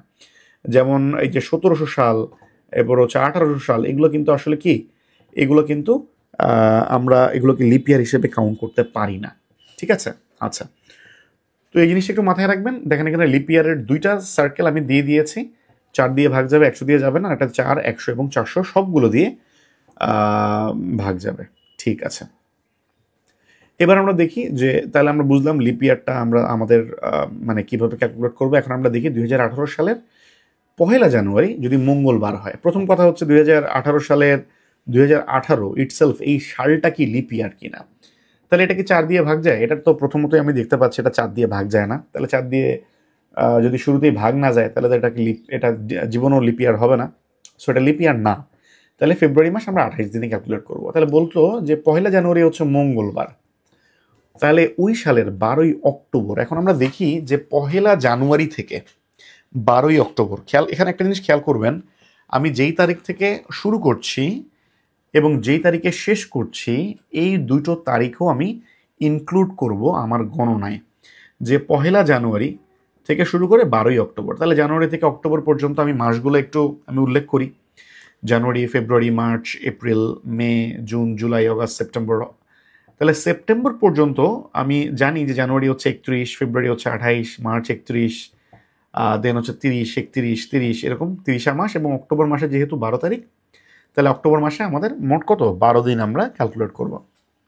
তো আমরা এটাকে একটু যোগ করে ফেলবো যে টোটাল তাহলে কত দিন আছে। এভাবে হাতে মানে প্রতিটা আলাদা আলাদা আপনারা যোগ করলেও করতে পারেন, বাট এটা তো খুব সহজে আমরা মানে 30 দিয়ে গুণ করে যে কটা 31 আছে সে কটা হচ্ছে অ্যাডিশনাল যোগ করবেন, আর ওখানে ফেব্রুয়ারি মাসে 28 যেহেতু 2 বিয়োগ করবেন, তাহলে আরও ইজিলি হবে। যেমন দেখেন জানুয়ারি থেকে সেপ্টেম্বর পর্যন্ত 1 2 3 4 5 6 7 8 9, তাহলে দেখেন 9টা মাস, তাই না? প্রত্যেকটা যদি আমি 30 করে ধরি তাহলে 3 নং 27, 270 দিন।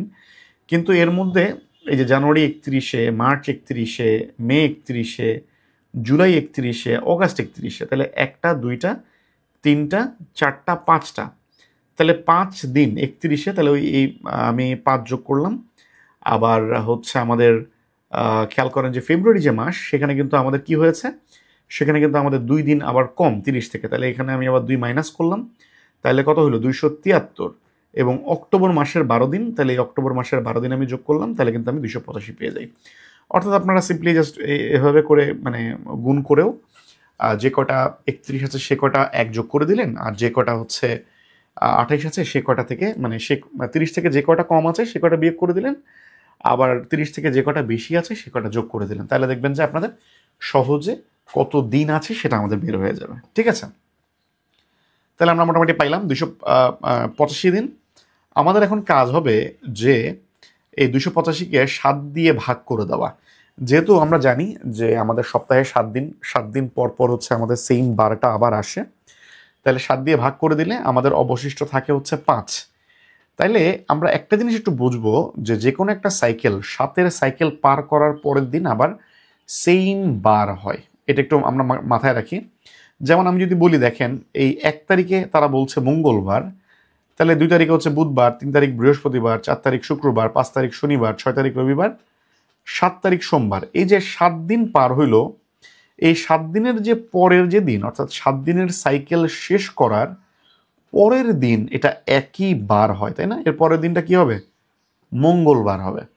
তাহলে এখানে এটাই আমাদের বোঝানোর উদ্দেশ্য যে আমরা আমাদের সাইকেল কি হয়েছে, যে 285 যে সাইকেল এটা আমরা হচ্ছে 40 এটাতে 7 দিয়ে ভাগ করার পরে অবশিষ্ট আরও 5 আছে, তাহলে অবশিষ্ট 5 আছে মানে 5 দিন। তাহলে এই যে ওই 7 দিনের সাইকেল শেষ করার পর থেকে আরও 5 দিন, 3 4 5, তাহলে এই সাইকেল আমরা বললাম 7 দিনের সাইকেল শেষ করার পরের দিন আবার মঙ্গলবার থেকে শুরু হবে, তাই না? আমরা একটু আগে এখানে তাই দেখলাম যে 7 দিনের সাইকেল যদি শেষ করি, প্রথম তারিখটা যদি মঙ্গলবার হয়, এই 7 দিনের সাইকেল শেষ করার পর এটা আবার মঙ্গলবার হয়।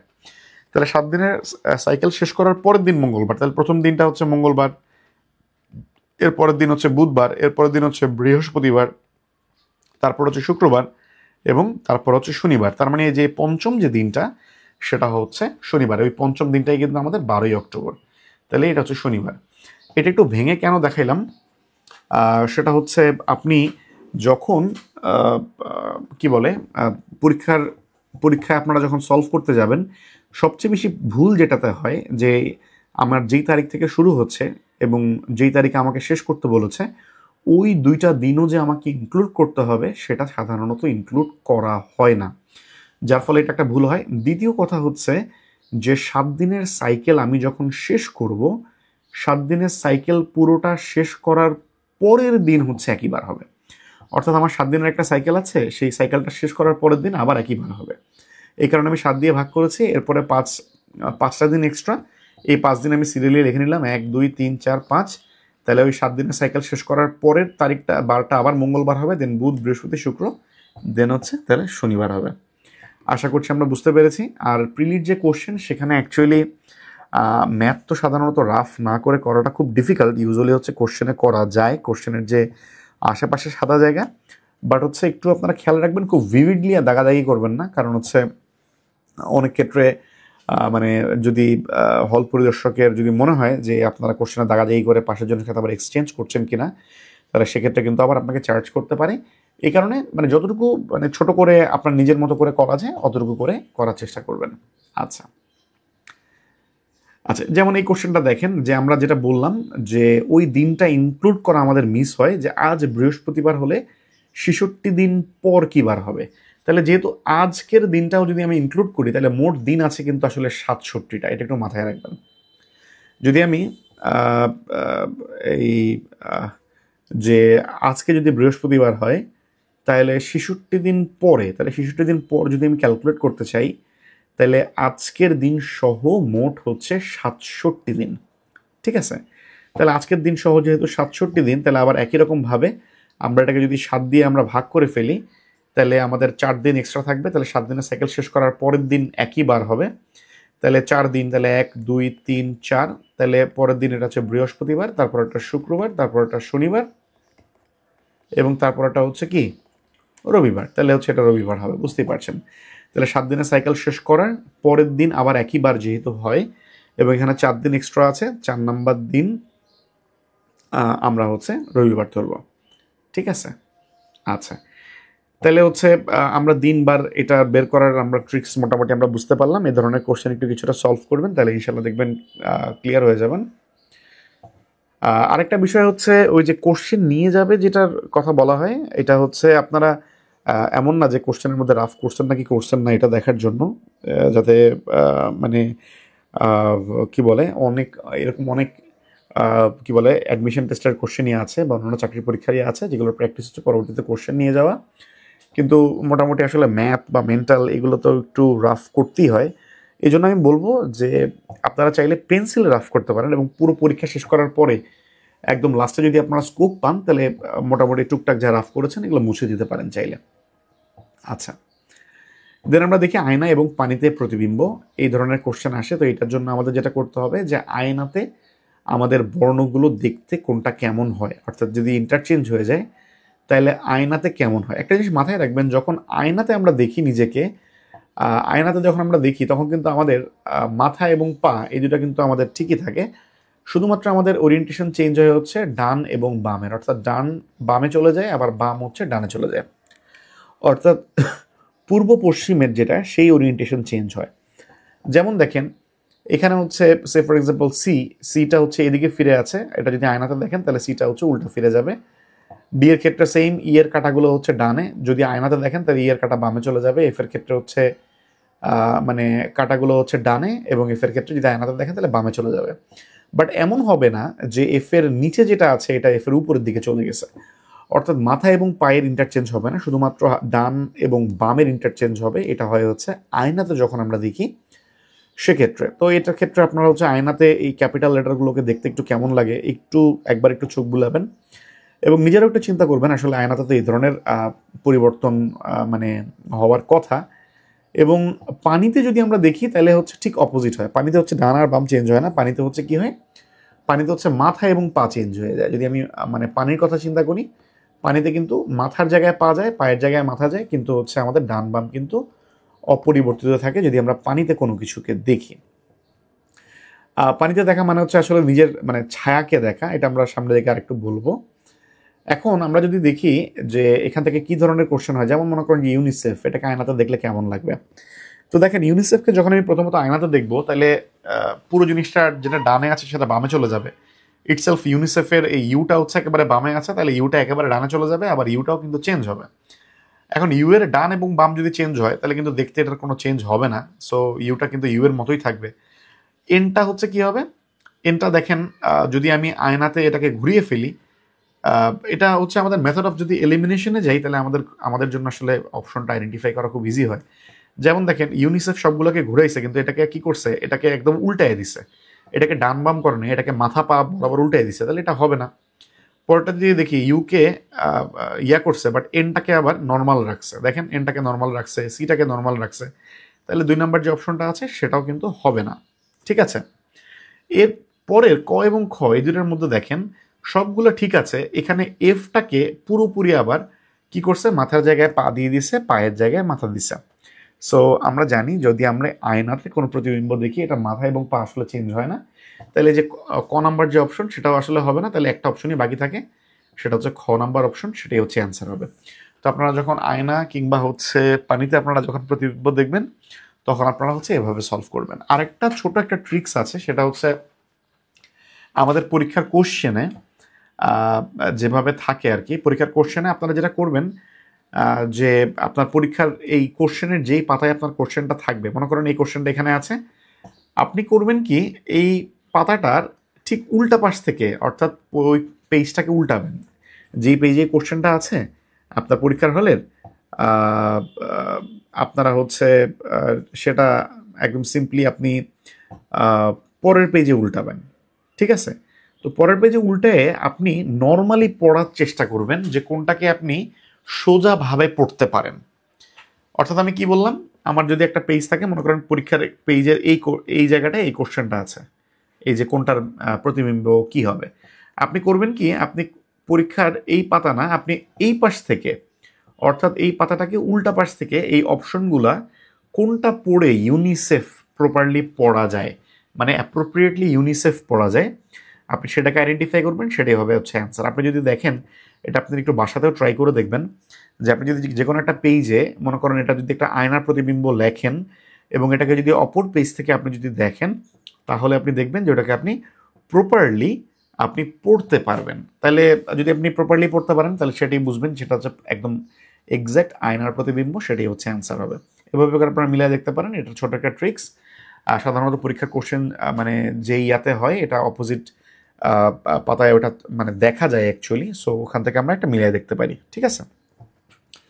আশা করছি বুঝতে পেরেছেন যে পরীক্ষার কোশ্চেনে আমরা উল্টা পাশ থেকে, আপনি উল্টা পাশ থেকে যদি পড়েন দেখবেন যে আপনি এটাও পড়তে পারতেছেন না, এফটা দেখবেন উল্টা লাগতেছে, এটাও দেখবেন পড়তে পারবেন না, এটাও পড়তে পারবেন না। একমাত্র এটা যখন পড়তে যাবেন তখন দেখবেন যে আপনি এইরকম দেখতে পারবেন, যে একদম সলিডভাবে দেখতে পারবেন, ইউনিসেফ এভাবে লেখা, এবং আপনি সুন্দর করে পড়তে পারবেন। তাহলে বুঝবেন যে এই খ অপশনটা সেটাই হচ্ছে অ্যান্সার হবে, ঠিক আছে? আচ্ছা, দেন হচ্ছে পানিতে যদি আমরা দেখি, কোশ্চেন উল্টা, কোশ্চেন তো অ্যাকচুয়ালি এটা আপনার জন্যই কোশ্চেন দেওয়া। আর মানে কোশ্চেন উল্টাইলে কেন কিছু মনে করবে, কারণ কোশ্চেনের উল্টা পাশেও তো অনেক কোশ্চেন থাকবে, সেগুলো তো আপনি অ্যান্সার করবেন। সো এটা নিয়ে ওরি করার কিছু নেই, ঠিক আছে? আচ্ছা, পানিতে বর্ণ যদি পরিবর্তন হয় সেটা কীরকম? পানির ক্ষেত্রে দেখবেন যে মাথা এবং পায়ের চেঞ্জ হয়। যেমন দেখেন যে এখানে এখানে যেটা আছে যে মানে এর মাথা যেই জায়গায় আছে, এখানে যদি পানিতে প্রতিবিম্ব হয় মাথা নিচে চলে যাবে, আবার এর পা যেখানে আছে এটার পাটা মাথার জায়গায় চলে আসবে। অর্থাৎ এখানে চেঞ্জ হবে হচ্ছে উত্তর দক্ষিণ বরাবর চেঞ্জ হবে, মাথা পায়ের জায়গায় এবং পা মাথার জায়গায় চলে আসবে। ডান এবং বামের কোনো চেঞ্জ হবে না, যেটা ডানে আছে সেটা ডানেই থাকবে, যেটা বামে আছে সেটা বামেই থাকবে। আচ্ছা, এখন খেয়াল করেন যে এই যে ডি ই এফ প্রত্যেকটা যদি আপনি একটু খেয়াল করেন, আপনি যদি ছোট একটা মানে মার্ক টানেন তাহলে আপনার জন্য এটা বের করাটা ইজি হবে। যেমন মনে করেন যে এই এ কে আপনাকে বলছে যে এটাকে পানিতে প্রতিবিম্ব আঁকার জন্য, তারপরে আর ছোটো করে মনে করেন যে এভাবে যদি একটু চিন্তা করেন এবং এটাকে এই বরাবর উল্টাভাবে লেখার চেষ্টা করেন, তাহলে এটাই হচ্ছে পানিতে প্রতিবিম্ব, ঠিক আছে? আবার যদি আমি আরেকটা চিন্তা করি, যে মনে করেন ডি আছে, আমি এভাবে একটু হাইফেন একটু ডট চিন্তা করলাম এবং এটাকে আমি কি করলাম, এটাকে আমি হচ্ছে এখানে ঠিক এই বরাবর এখান থেকে শুরু করে আবার লেখার চেষ্টা করলাম, তাহলে এইটারই কিন্তু পানিতে প্রতিবিম্ব এরকম হবে। যে দেখবেন যে ডি এর কিন্তু পানিতে প্রতিবিম্ব সেম, সি এর পানিতে প্রতিবিম্ব সেম, বি এর কিন্তু পানিতে প্রতিবিম্ব সেম, যেগুলোর মাথা এবং পা চেঞ্জ করলে আসলে কোনো ধরনের সিগনিফিকেন্ট চেঞ্জ হয় না। বা এইচ এরও কিন্তু সেম হবে, কিন্তু আপনারা যদি ই দেখেন বা এফ দেখেন, যেগুলো হচ্ছে মাথা এবং পা দুইটা ডিফারেন্ট দেখতে, সেগুলো কিন্তু ভিন্ন রকম হবে। যেমন দেখেন যে এল ডিফারেন্ট হবে, কে আবার কোনো চেঞ্জ বোঝা যাবে না, যে যেহেতু এই মাথাটা এরকম এই মাথাটা এরকম, সো যেকে যখন আমি আবার উল্টাবো তখন কিন্তু এরকম লাগবে। তো এটা একটু চেঞ্জ করবেন, মানে দেখবেন। আর একটা হচ্ছে আমাদের মোটামুটি 9টা লেটার আছে, এই 9টা লেটার আসলে যে আই কে ও এক্স এগুলো হচ্ছে আসলে ইন্টারচেঞ্জ করলেও এগুলোর মধ্যে কোনো সিগনিফিকেন্ট কোনো চেঞ্জ আসলে পাওয়া যায় না, ঠিক আছে? তো পানিতে প্রতিবিম্বর ক্ষেত্রে আমরা আমরা কি করব, পানিতে প্রতিবিম্বর ক্ষেত্রে হচ্ছে আমরা একই রকমভাবে আমরা একটু মিলানোর চেষ্টা করব। প্রথমত দেখেন, পানিতে প্রতিবিম্ব করলে কিন্তু আমাদের ডান এবং বাম চেঞ্জ হবে না, অর্থাৎ ডাব্লু যদি বামে থাকে, যে পানিতে যে প্রতিবিম্ব সেটাও কিন্তু ডাব্লু দিয়ে শুরু হবে। তাহলে দেখেন ক নাম্বার যে অপশন, এটা কিন্তু আর দিয়ে শুরু হয়েছে, এটা কিন্তু একদম আয়নার প্রতিবিম্বর মতো করে উল্টা করে স্টার্ট করছে, তাহলে এই ক অপশনটা কখনোই হবে না। আমরা যদি 2 নাম্বারটা দেখি, দেখেন ডাব্লু, এই ডাব্লুটাকে যদি আমি মিরর আকারে দেখি তাহলে কিন্তু এটা অনেকটাই যে এম এর মতো হবে আয়নার, এই যে পানিতে যদি দেখি, কিন্তু এখানে দেখেন ডাব্লুটাকে ডাব্লু রাখা হয়েছে গ নাম্বার অপশনে, ঠিক আছে? সো আমরা কিন্তু গ নাম্বার অপশনও হবে না। এরপরে যদি আমরা আরেকটা দেখি যে আমাদের খেয়াল করেন যে ই, বাকি দুটো অপশনের মধ্যে একটাতে দেখেন ই এভাবে দিছে, আরেকটাতে দেখেন ই কে কি করছে, ডান এবং বামের ইন্টারচেঞ্জ করে ফেলছে। যে ইটা হচ্ছে আমাদের ডান দিকে মুখ, পানিতে যখন আমরা দেখবো তখন কিন্তু কখনোই হচ্ছে ডানটা বামে যাবে না, তাহলে ঘ নাম্বার অপশনও হবে না, তাহলে খ নাম্বার অপশন হবে। আশা করছি বুঝতে পেরেছেন। আরেকটা ছোট ট্রিক্স আছে। ট্রিক্সটা কি, যে কোশ্চেনে আপনাদেরকে পানিতে প্রতিবিম্বের কথা বলবে, আপনারা এই কোশ্চেনটাকে উল্টা দিক থেকে দেখবেন এবং কোশ্চেনটাকে একবার রোটেট করবেন। কোশ্চেনটাকে কি করবেন, পুরোটাকে রোটেট করবেন, অর্থাৎ এইখানে উল্টা দিক থেকে দেখবেন এবং প্রশ্নটাকে, প্রশ্নের যে উপর আছে, আর এটা হচ্ছে প্রশ্নের টপ, আর এটা হচ্ছে প্রশ্নের বটম, আপনি এই কোশ্চেনটাকে ঘুরাবেন যাতে আপনার টপটা নিচে থাকে আর বটমটা উপরে থাকে, এবং আপনি উল্টা পাশ থেকে দেখছেন, ঠিক আছে।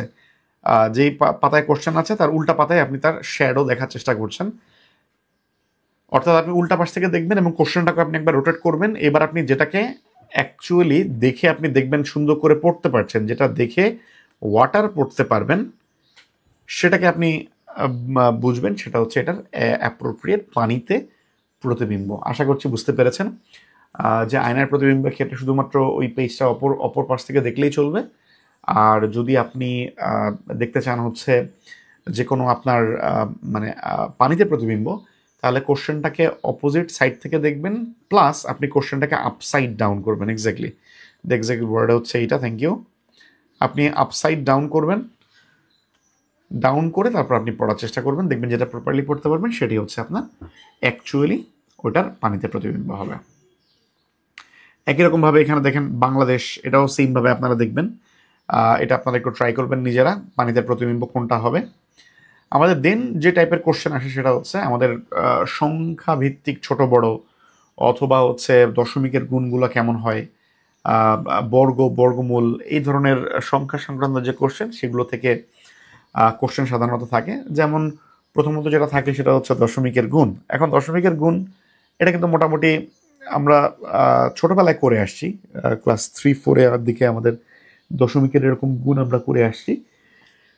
যে আমাদের দেখেন 3 গুণ 3 গুণ 3 প্রত্যেকটাই হচ্ছে দশমিক। আমি তারপর একটু রিক্যাপ করে দিই আপনাদেরকে, অথবা অনেক ছোটবেলায় আমাদের দেখা। এই 3টাকে গুণ করবেন, 3 3 9, 3 নং 27, ঠিক আছে।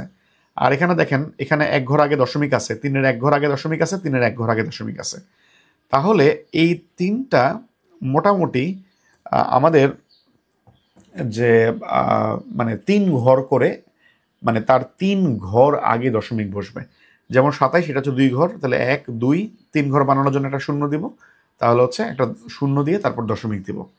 তাহলে কি করলাম, আমাদের প্রত্যেকটা ঘরের আগে, যে এটার যেমন 3-এর এক ঘর আগে দশমিক, 3-এর এক ঘর আগে দশমিক, 3-এর এক ঘর আগে দশমিক, যে গুণফলটা হবে তাহলে সেটার কি হবে, মোট 3 ঘর আগে দশমিক হবে। তাহলে 27-এ যেহেতু 1 ঘর 2 ঘর আছে, আরেকটা ঘর বানানোর জন্য আমি শূন্য দিয়ে তারপর হচ্ছে আমি কি করলাম, দশমিক দিলাম। এটা আমরা ছোটবেলায় করে এসেছি, একটু রিক্যাপ করে দিলাম। একই রকমভাবে যদি এরকম থাকে, যেমন যেমন এখানে দেখেন 4 2 এবং 8, তাহলে 4 2 8, 8 8 64, তাহলে 64 আছে। আবার হচ্ছে এখানে কয় ঘর আগে দশমিক, এখানে হচ্ছে 2 ঘর আগে দশমিক, এখানেও 2 ঘর আগে দশমিক, আর এখানে 1 ঘর আগে, তাহলে মোট হচ্ছে 5 ঘর আগে দশমিক বসবে। তাহলে 1 2 3 4 5 ঘর আগে দশমিক দিয়ে দিলাম, তাহলে হচ্ছে এটি হচ্ছে অ্যান্সার হবে, ঠিক আছে। তাহলে যাতে করে আমাদের মানে দশমিকের পরে এখানে 5টা সংখ্যা থাকে বা 5টা অঙ্ক থাকে, সেটা আমাদের মেকশিওর করতে হবে।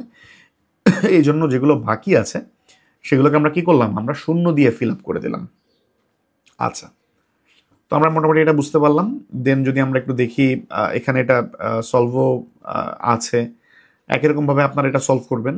এটাও একই রকম, মানে এখানে সবগুলো হচ্ছে একের সাথে 1 গুণ করে তার সাথে আরও 1 গুণ করলে একই হয়, কিন্তু এখানে মোট দশমিক বসবে কত ঘর আগে, এখানে 3 ঘর আছে, এখানে 2 ঘর আছে, 3 2 5, আর এখানে 1 ঘর, 6 ঘর। তাহলে মোট 6 ঘর আগে, যেমন দেখেন এখানে 1 2 3 4 5 6, তাহলে এখানে 6 ঘর আগে দশমিক আছে, তাহলে এটার অ্যান্সার হবে হচ্ছে ক অপশনটা। আচ্ছা, ঠিক আছে, ওকে, আশা করছি বুঝতে পেরেছেন। এটার সলিউশনটা এখানে করে দেওয়া আছে। সো এরকম এই ধরনের গুণ, মানে গুণ টুন টাইপের যে দশমিকের গুণ টাইপের যেগুলো, এগুলো মোটামুটি ইজি। জাস্ট হচ্ছে আপনারা দেখবেন যে দশমিকের কয় ঘর আগে থাকার কথা, সেই কয় ঘর আগে আছে কিনা। এরপরে আমাদের যেটা দেখতে হয় সেটা হচ্ছে দিক নির্ণয়। দিক নির্ণয় টাইপের কি, দিক নির্ণয়ের জন্য কিন্তু আমাদের মোটামুটি উত্তর দক্ষিণ পূর্ব পশ্চিম সম্পর্কে মোটামুটি আসলে একটা ক্লিয়ার ভিভিড ধারণা থাকা দরকার। আমি দেখছি যে উত্তর দক্ষিণ সম্পর্কে আমাদের মোটামুটি সবারই মোটামুটি একটা মোরলেস আসলে ধারণা আছে। প্যাচ লেগে যায় হচ্ছে পূর্ব পশ্চিমে। তো এটার জন্য আমি যেটা বলবো যে আমরা এটা আপনারা খুব ইজিলি মনে রাখতে পারেন কিভাবে। আমার কাছে মনে হয়েছে যে বাংলাদেশের ম্যাপটা যদি আপনারা একটু খেয়াল করেন, আমরা মানে আমরা তো পশ্চিম দিকে ফিরে নামাজ পড়ি, তাই না? কেন? কারণ হচ্ছে আমাদের যে কাবা শরীফ সেটা হচ্ছে বাংলাদেশের কোন দিকে আছে? পশ্চিম দিকে আছে। তাহলে বাংলাদেশের পশ্চিম দিকে এটা হচ্ছে পশ্চিম। তাহলে দেখবেন আপনার আর ভুল হবে না। আর যদি বলি পূর্ব দিক, তাহলে পূর্ব দিক হচ্ছে এইটা। এবং এটা আরেকভাবে মনে রাখতে পারেন, যখন আমরা ইন্টারন্যাশনাল অ্যাফেয়ার্স পড়ি তখন আমরা একটা পলিসি পড়েছিলাম, সেটা হচ্ছে লুক ইস্ট পলিসি, তাই না? লুক ইস্ট পলিসি কি? লুক ইস্ট পলিসি হচ্ছে আসলে যে আমাদের এই পাশের যে পূর্ব দিকের যে দেশগুলো আছে, চায়না, ভিয়েতনাম, লাওস, ক্যাম্বোডিয়া, এই পাশে যে দেশগুলো আছে, এই দেশগুলোর সাথে সম্পর্ক উন্নয়ন বা এই দেশগুলোর সাথে কূটনৈতিক সম্পর্ক বিল্ড আপ করা, এটাই অ্যাকচুয়ালি লুক ইস্ট পলিসির মধ্যে পড়ে। তাহলে এই যে লুক ইস্ট বলতে আসলে এইদিকে বোঝায় বাংলাদেশের, যদি আপনি মায়ানমার অথবা হচ্ছে আপনি ভিয়েতনাম, লাওস, ক্যাম্বোডিয়া এগুলো যদি চিন্তা করেন, থাইল্যান্ড, এগুলো কিন্তু বাংলাদেশের এই পাশটাতে, পূর্ব পাশটাতে। তাহলে এই পাশে হচ্ছে পশ্চিম, এই পাশে হচ্ছে পূর্ব, আর এই দিকটা হচ্ছে উত্তর এবং এই দিকটা হচ্ছে দক্ষিণ। উত্তর দক্ষিণ, মোটামুটি উত্তর দক্ষিণ পূর্ব পশ্চিমের এই ক্লিয়ার ধারণাটা একটু রাখবেন। আর মাঝের যে দিকগুলো আছে, যেমন উত্তর এবং পূর্বের মাঝে যদি যে দিকটা, এটাকে বলা হয় উত্তর পূর্ব। আবার এখানে এটাকে বলা হয় দক্ষিণ পূর্ব। আবার দক্ষিণ পশ্চিমের মাঝখানেটাকে বলা হয় দক্ষিণ পশ্চিম। আবার উত্তর পশ্চিমের মাঝখানে যেগুলো, এটাকে বলা হয় হচ্ছে উত্তর পশ্চিম। তো এইভাবে করে সাধারণত আমরা দিকগুলো আইডেন্টিফাই করে থাকি। এখন আমরা যদি বলি যে জনাব রহিম পূর্ব দিকে মুখ করে দাঁড়িয়েছিলেন, আমরা একটু দিক নিয়ে আমরা একটু বোঝার চেষ্টা করি। তিনি প্রথমে কোন দিকে? জনাব রহিম পূর্ব দিকে মুখ করে দাঁড়িয়েছিলেন। তিনি এরপরে প্রথমে ডান দিকে ঘুরে আবার ডান দিকে ঘুরলেন, তারপর একবার বাম দিকে, আরও একবার ডান দিকে ও বাম দিকে ঘুরলেন। জনাব রহিম এখন কোন দিকে মুখ করে আছেন? ওকে, ফাইন, আমরা একটু এটা বোঝার চেষ্টা করি। প্রথম কথা হচ্ছে তিনি পূর্ব দিকে মুখ করেছিলেন। আমরা জানি পূর্ব দিক কোনটা? পূর্ব দিক হচ্ছে এইটা। তাহলে তো উনি এদিকে আসলে মুখ করে আছেন। এরপরে তিনি ডান দিকে ঘুরলেন। তাহলে উনি যদি এদিকে মুখ করে থাকেন, তার ডান দিক নিশ্চয়ই এই দিক, তাই না? তিনি একবার ডান দিকে ঘুরলেন, ওকে ফাইন। তাহলে উনি হচ্ছে এখন এইদিকে ঘুরে আছেন। আমি কিন্তু দেখেন প্রথমে যেহেতু আমাকে বলছে পূর্ব দিক, আমি কিন্তু পূর্ব দিক হচ্ছে আমাদের এইটা, সো আমি এই দিক বরাবর একটা অ্যারো দিয়ে প্রথমে ওনাকে এদিকে মুখ করে দাঁড় করিয়েছি। এবং ওই জায়গাটায় আমি নিজে দাঁড়ায় থাকলে আমার ডান দিক কোনটা হইতো? আমার ডান দিক হইতো হচ্ছে নিচের দিকটা, তাই না? মানে সহজ কথা, এই জায়গাটাতে আপনি আপনাকে নিজেকে বসাবেন, তাহলে আপনার ডান দিক কোনটা হবে? নিচের দিক হবে। তাহলে প্রথমে তিনি একবার ডান দিকে ঘুরলেন, তিনি এরপরে আবার ডান দিকে ঘুরলেন। তাহলে এখন এইখানে এদিকে যদি কেউ মুখ করে দাঁড়িয়ে থাকে, তাহলে সে আবার যদি ডান দিকে ঘুরে, তাহলে তার ডিরেকশনটা কোনটা হবে? তার ডিরেকশনটা নিশ্চয়ই এটা হবে, কারণ এদিক থেকে ডান হচ্ছে এইটা। এরপর তিনি কি করলেন? তিনি একবার ডানে ঘুরলেন, একবার বামে ঘুরলেন। এখন একটা জিনিস বোঝার চেষ্টা করেন, আপনি যদি একবার ডানে ঘুরেন, ঠিক পরপরে যদি আপনি একবার বামে ঘুরেন, আপনি কিন্তু আবার আগের ডিরেকশনই আসলে তাকায় আছেন। আপনি একবার ডানে ঘুরলেন, আবার আপনি বামে ঘুরলেন, তাহলে কিন্তু আপনি আগে যে জায়গায় তাকায় ছিলেন সেই জায়গাতেই আছেন। মনে করেন আপনি এদিকে তাকায় আছেন, আপনি একবার এই যে আপনার এদিক থেকে ডানে হচ্ছে এই দিক, আবার আপনার এদিক থেকে বামে হচ্ছে এই দিক, তাহলে আপনি প্রথমে যেদিকে ছিলেন আপনি কিন্তু এখন ওই দিকেই থাকবেন। তাহলে যেহেতু ডান বাম, একবার ডানে ঘুরে এরপর বাম দিকে, সো এটা কিন্তু একটা আরেকটার সাথে কিন্তু নেগেট হয়ে যাবে। সো আমরা কিন্তু এই যে পোর্শনটা, এটা আপনাকে জাস্ট দিছে হচ্ছে পরীক্ষার একটা ট্রিক মানে হিসেবে, এটা আপনাকে আর ক্যালকুলেট করার কোনো প্রয়োজন নেই। তাহলে এখন আমরা দেখি জনাব রহিম এখন আসলে কোন দিকে মুখ করে দাঁড়িয়ে আছেন। আমরা যদি এই ডিরেকশনটা খেয়াল করি, তিনি ইনিশিয়ালি পূর্ব দিকে ছিলেন, এখন একদম লাস্টে তিনি হচ্ছে এই ডিরেকশনে তাকিয়ে আছেন, এবং এই ডিরেকশনটা হচ্ছে আসলে কোন দিক? এটা হচ্ছে আসলে পশ্চিম দিক। তাহলে আমরা মোটামুটি বুঝতে পারলাম যে যদি এভাবে ডান দিক বাম দিক করে আমাদের দেয়, তাহলে আমরা হচ্ছে এভাবে হচ্ছে সলভ করার চেষ্টা করব।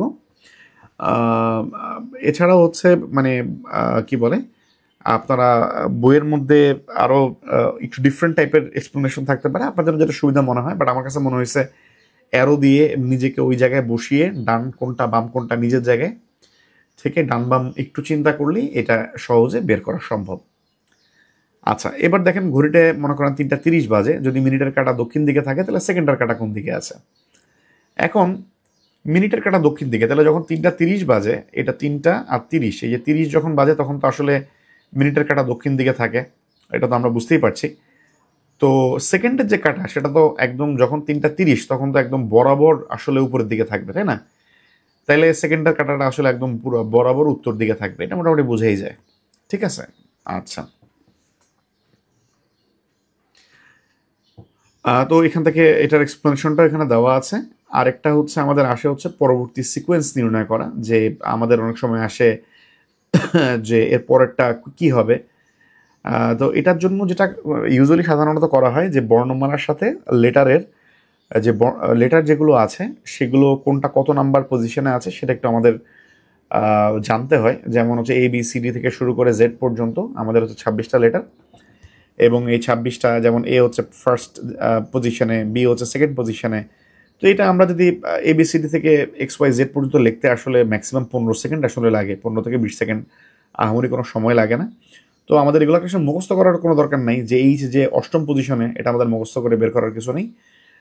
এটা একটু আমাদের মানে কি বলে, পরীক্ষায় যখন আমাদের আসবে তখন আমরা উপরে এ থেকে জেড পর্যন্ত একবার লিখে ফেললে তারপর হচ্ছে ওটাকে আমরা কোনটা কত নাম্বার লেটার এটা আমরা ইজিলি বের করতে পারবো। কি ধরনের কোশ্চেন হয় সাধারণত দেখেন যে নিচের ধারাবাহিকতায় প্রশ্নবোধক স্থানে কোনটা হবে। যেমন দেখেন টি, এরপরে দিয়েছে 3, এরপরে দিয়েছে কিউ, এরপরে দিয়েছে 6, এরপরে 9 এন, এরপর 9, এরপর কে 12, এইচ 15, ই 18, তারপরে লেটারটা কত হবে। এখন আমরা 3 থেকে বুঝতে পারছি 3 দুগুণা 6, 3 তিরিকা 9, ঠিক আছে, 3-এর মানে গুণিতক আকারে বাড়ছে নাম্বারগুলো। সো ওটা আমাদের জন্য মানে আইডেন্টিফাই করাটা মোটামুটি ইজি আমি মনে করি। যে কোনো পরীক্ষায় এই ধরনের কোশ্চেন আসলে দেখেন এ থেকে শুরু করে বাকিগুলো লিখে ফেলবেন, ABCDEFGHIJKL।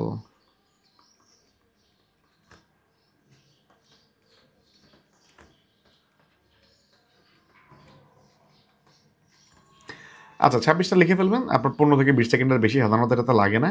তাহলে হচ্ছে আপনি রিলেশনটা বুঝবেন। যেমন প্রথমটা দিছে হচ্ছে টি, তারপরেরটা হচ্ছে কিউ। তাহলে আপনি আপনার এখানে টি কোথায় আছে আর কিউ কোথায় আছে বের করেন, যে টি আছে এখানে, কিউ আছে এখানে। তাহলে দেখেন এই দুইটাকে বাদ দিয়ে তারপরে কিউ এ আসছে, আবার কিউ থেকে এন দেখেন এই যে ও আর পি, এই দুইজনকে বাদ দিয়ে তারপর কিন্তু আবার এনে আসছে। তাইলে দুইজনকে বাদ দিয়ে সামনে যাচ্ছে। আবার দেখেন কে, এই যে এল এবং এম, এই দুটোকে বাদ দিয়ে এখানে কিন্তু কেতে আসছে। তাহলে বুঝতেই পারছেন যখন লাস্টে ইতে আসবে, তাহলে ইতে আসার পরে এই যে সি এবং ডি কে বাদ দিয়ে কাকে তাহলে নিবে, বি কে নিবে। আপনি যদি এভাবে একবার লিখে ফেলেন এ থেকে জেড পর্যন্ত, তাহলে আপনার কিন্তু রিলেশনটা বের করা খুবই ইজি হবে। ঠিক আছে, তাহলে হচ্ছে মানে আমরা কিন্তু খুব ইজিলি এটাকে কিন্তু আমরা আইডেন্টিফাই করতে পারবো, যে আমরা যদি মানে ই থাকে, মানে এইচ থাকে, দুটো গ্যাপ দিয়ে আমরা ই পাইলাম, আবার যদি ই থাকে তাহলে দুটো গ্যাপ দিয়ে আমরা কিন্তু বি পাইলাম। তাহলে আমরা বুঝতে পারছি যে আমাদের সিকোয়েন্স যদি হয় ধারাবাহিকতায় আমাদের পরবর্তী নাম্বারটা এরকম বি হবে। এখানে এটার মানে এক্সপ্লেনেশনটাও দেওয়া আছে, ব্যাখ্যা, এটাও একটু দেখতে পারেন। আরেকটা হচ্ছে কোডিং ডিকোডিং কীরকম, যেমন বলা হয়েছে যে if play is coded as 8123, তাহলে এখন বললো যে PLAY, হ্যাঁ PLAY, তাহলে এই যে প্লে এটা হচ্ছে 8123, তাহলে 8123। আরেকটা হচ্ছে রাইম,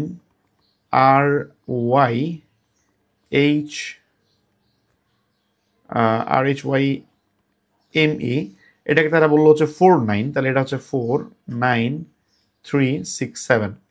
প্রত্যেকটা লেটারের নিচে কি করলাম, আমাকে যেই কোডটা দেওয়া হয়েছে সেই কোডটা বা যে নাম্বারটা দেওয়া হয়েছে সেই নাম্বারটা কিন্তু আমি ইজিলি কি করতে পারি, যে বের করতে পারি। এখন আমাকে বলা হলো তাহলে মেইল, MALE, এটার কোড কত হবে। তাহলে এটা আমরা কিভাবে বের করব, আমরা সিম্পলি হচ্ছে আমরা দেখব যে এই দুটোর মধ্যে এম এর কোড কত দিয়েছে, এই দুটোর মধ্যে কি করেছে এম এর কোড। তাহলে এম এর কোড কত, এখানে দেখেন 6, তাহলে এখানে 6 বসাবো। এ কোথায় আছে, এর কোড হচ্ছে এখানে 2 বসাইলাম। এল এর কোড কত আছে, এল এর কোড হচ্ছে 1, এখানে 1 বসাইলাম, এবং এর কোড হচ্ছে এখানে 7 বসাইলাম। তাহলে 6217 হবে। ঠিক আছে, এটা হচ্ছে সাধারণত কোডিং এবং ডিকোডিং রিলেটেড কোশ্চেন। কোডিং এবং ডিকোডিং রিলেটেড কোশ্চেন সাধারণত এরকম হয় যে প্রত্যেকটা লেটারের এগেইনস্টে একটা করে নাম্বার ডেজিগনেট করা থাকে এবং এদের মধ্যে তখন রিলেশন বের করতে হয়। এটা সলিউশন এখানে দেওয়া আছে এক্সপ্লেনেশন সহ, এটা একটু দেখবেন। এছাড়া ভাষাগত দক্ষতা বলতে হচ্ছে সাধারণত আমাদের ইউজুয়ালি হচ্ছে একটু সিনোনিম, অ্যান্টোনিম, আবার হচ্ছে এখানে কিছু বানান রিলেটেড কিছু জিনিস থাকে যেগুলো হচ্ছে আপনারা ইংরেজির ভোকাবুলারি পার্টে, আরেকটা হচ্ছে বাংলার বানান পার্টে কাভার হবে। এছাড়াও কিছু কিছু অ্যানালজি টাইপের থাকে, যেমন ক্যানভাস পেইন্টার। একজন পেইন্টার ক্যানভাসে তিনি ক্যানভাসে ছবি ড্র করেন, তাহলে সেই ক্ষেত্রে যে বাকিগুলোর মধ্যে আসলে কি ধরনের রিলেশন হবে। যেমন দেখেন, একজন পেইন্টার সে ক্যানভাসে ছবি ড্র করে, তাহলে বাকিগুলোর সাথে আপনি এই ধরনের রিলেশন আপনি বিল্ড আপ করার চেষ্টা করেন, ঠিক আছে। যেমন একজন শু কি লেদারে মানে কাজ করে না, শু তো অবশ্যই লেদারে কাজ করে না। তাহলে যেহেতু পেইন্টার একজন ব্যক্তির কথা বলা হচ্ছে, যিনি কাজ করেন তার কথা বলা হচ্ছে, তাহলে মানে কে কাজ করেন এবং সে কিসের উপর কাজ করেন, এই ধরনের মোটামুটি একটা রিলেশন বের করতে হবে। তো সেক্ষেত্রে আপনারা দেখবেন যে একজন স্কাল্পটর সে অ্যাকচুয়ালি একটা মার্বেলের উপর সাধারণত খোদাই করে কাজ করে, তাহলে পেইন্টার যেহেতু ক্যানভাসে কাজ করে, একজন স্কাল্পটর মার্বেলে কাজ করে। এই ধরনের কোশ্চেনগুলো সাধারণত অ্যানালজি বলা হয়। এই অ্যানালজি টাইপের কোশ্চেন হচ্ছে 35তম বিসিএস এর আগে কিছুটা আসতো, এটা ইউজুয়ালি এখন আসে না, তারপরেও কিছুটা প্র্যাকটিস করে রাখবেন, আগের বছরের কোশ্চেনগুলো দেখবেন, তাইলেই হচ্ছে হয়ে যাবে। যেমন দেখবেন এখানে ম্যাক্সিমাম কোশ্চেনই কিন্তু 35 বিসিএস এর আগে, যেমন এটা দেখেন 34 বিসিএস। একটা টেবিল, এটার উপর টেবিল ক্লথ, তাহলে টেবিলের উপর টেবিল ক্লথ দেওয়া হয়, মানে টেবিলের একদম উপরের সারফেস বরাবর টেবিল ক্লথ দেওয়া হয়। তাহলে একই রকমভাবে আমরা যদি চিন্তা করি যে আমরা গ্রাউন্ডকে টেন্ট দিয়ে আমরা ঢাকি কিনা, হ্যাঙ্গারকে শার্ট দিয়ে ঢাকি কিনা, বা গ্রিলকে উইন্ডো দিয়ে ঢাকি কিনা, কোনোটা কিন্তু আসলে মিলে না। দেখবেন ম্যাট্রেসকে আমরা শিট দিয়ে ঢাকি। আরেকটা বিষয় হলো যে দেখবেন টেবিল এবং টেবিল ক্লথ এর মধ্যে কিন্তু কোনো গ্যাপ থাকে না, কোনো সারফেস গ্যাপ থাকে না। যদিও গ্রাউন্ডের উপর আমরা টেন্ট দিতে পারি, কিন্তু গ্রাউন্ডের উপর যখন আমরা টেন্ট দিই, দুটার মধ্যে কিন্তু একটা গ্যাপ থাকে, তাই না, একটা হলো স্পেস থাকে। বাট আপনি টেবিলের উপর যখন টেবিল ক্লথ দেন, অথবা আপনি বেডের উপর যখন বেডশিট দেন, তখন কিন্তু এই দুটার মধ্যে কোনো গ্যাপ থাকে না, একদম সারফেসে লেগে থাকে। দ্যাটস ওয়াই এখানে অ্যাপ্রোপ্রিয়েট অ্যানালজিটা হচ্ছে শিট ম্যাট্রেসের উপর আমরা শিট দিই। আপনারা হচ্ছে এই কোশ্চেনগুলো যে কোনো কোশ্চেন ব্যাংক, অথবা আপনাদের যদি আমি বলবো যে মেন্টাল অ্যাবিলিটির জন্য আপনাদের সিঙ্গেল একটা বই আসলে মোর দেন ইনাফ, যে খাইরুলস মেন্টাল অ্যাবিলিটি। আমার কাছে বইটা বেশ মানে আমার কাছে মনে হচ্ছে সেলফ সাফিসিয়েন্ট, ঠিক আছে। এর বইয়ের বাইরে তেমন একটা কিছু প্রয়োজন হয় না। প্রিভিয়াস কোশ্চেন আছে, প্রত্যেকটার খুব ইলাবোরেট ব্যাখ্যা আছে, খুব সহজ ভাষায় লেখার চেষ্টা করেছে। এই বইটা আমার কাছে মোটামুটি মনে হয়েছে যে ইজি গোয়িং। আপনারা হচ্ছে মেন্টাল অ্যাবিলিটির জন্য আপনারা খাইরুলসটা দেখতে পারেন। তো সেখান থেকে আমি যেটা বললাম যে প্রিভিয়াস কোশ্চেন আপনাদেরকে সলভ করতে হবে, সো প্রিভিয়াস কোশ্চেন ব্যাংক অথবা খাইরুলস মেন্টাল অ্যাবিলিটি যে কোনো একটা থেকে করলেই চলবে। আচ্ছা, আরেকটা বিষয় হচ্ছে আমি যেটা বললাম যে আমি এই শীটে হচ্ছে একদম মোস্ট কমন 17টা টাইপ আমি আপনাদেরকে যে দেখিয়ে দিচ্ছি, আর আপনারা প্রিভিয়াস কোশ্চেনগুলো করবেন, আর এই 17টা টাইপের প্রিভিয়াস বিসিএসে আসছে এমন 3-4টা করে কোশ্চেন সলভ করবেন, তাহলে দেখবেন যে আপনারা মোস্ট অফ দ্য মেন্টাল অ্যাবিলিটির কোশ্চেন আপনারা কমন পাবেন। একই রকমভাবে এক্সারসাইজ তুমি যদি করো তাহলে তুমি স্ট্রং হবে। এই সেমভাবে হচ্ছে কোনটার সাথে আসলে রিলেশন আছে, তুমি যদি পড়াশোনা করো তাহলে তুমি নলেজেবল মানে নলেজ গ্যাদার করতে পারবে, ঠিক আছে। সো রিড অ্যান্ড নলেজের মধ্যে সিমিলার একটা রিলেশন আছে। দেন হচ্ছে মেকানিক্যাল মানে এফিসিয়েন্সি বা যান্ত্রিক দক্ষতার যে বিষয়টা, এখানে দেখা যায় যে আমাদের লিভার অথবা হচ্ছে পুলি এই ধরনের হচ্ছে মানে আপনারা কি বলে প্রবলেমগুলো এখানে দেওয়া হয়। আরেকটা বিষয় হচ্ছে আপনারা বইয়ের ক্ষেত্রে আমি বলবো যে আমি যে বইয়ের কথা বলবো নট নেসেসারি সেটা কিনতে হবে। যে কোনো বই যেটাতে ইউ ফিল কমফোর্টেবল, আপনার কাছে যেটা ভালো লাগে সব বই মোটামুটি 19-20 আসলে। আপনারা খাইরুলস দেখতে পারেন, যদি অন্য কোনো বই কিনে থাকেন সেটাও দেখতে পারেন, কোনো অসুবিধা নেই। যদি ডাইজেস্ট থেকে পড়েন সেটাও পড়তে পারেন।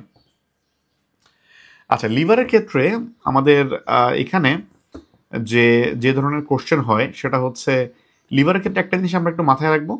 মনে করেন একটা লিভার, এর মাঝখানে আমাদের দুই পাশে দুইটা অংশ, এখানে কিছু ওজন ঝুলানো আছে, এখানে কিছু ওজন ঝুলানো আছে, ঠিক আছে। এখান থেকে এখানে ডিস্টেন্স হচ্ছে মনে করেন এক্স মিটার, আর এখান থেকে এখানে ডিস্টেন্স হচ্ছে ওয়াই মিটার। আর এখানে যে বস্তুটা ঝুলানো আছে এটার ওজন মনে করেন হচ্ছে এম কেজি, আর এখানে যে বস্তুটা ঝুলানো আছে এটার ওজন মনে করেন এন কেজি।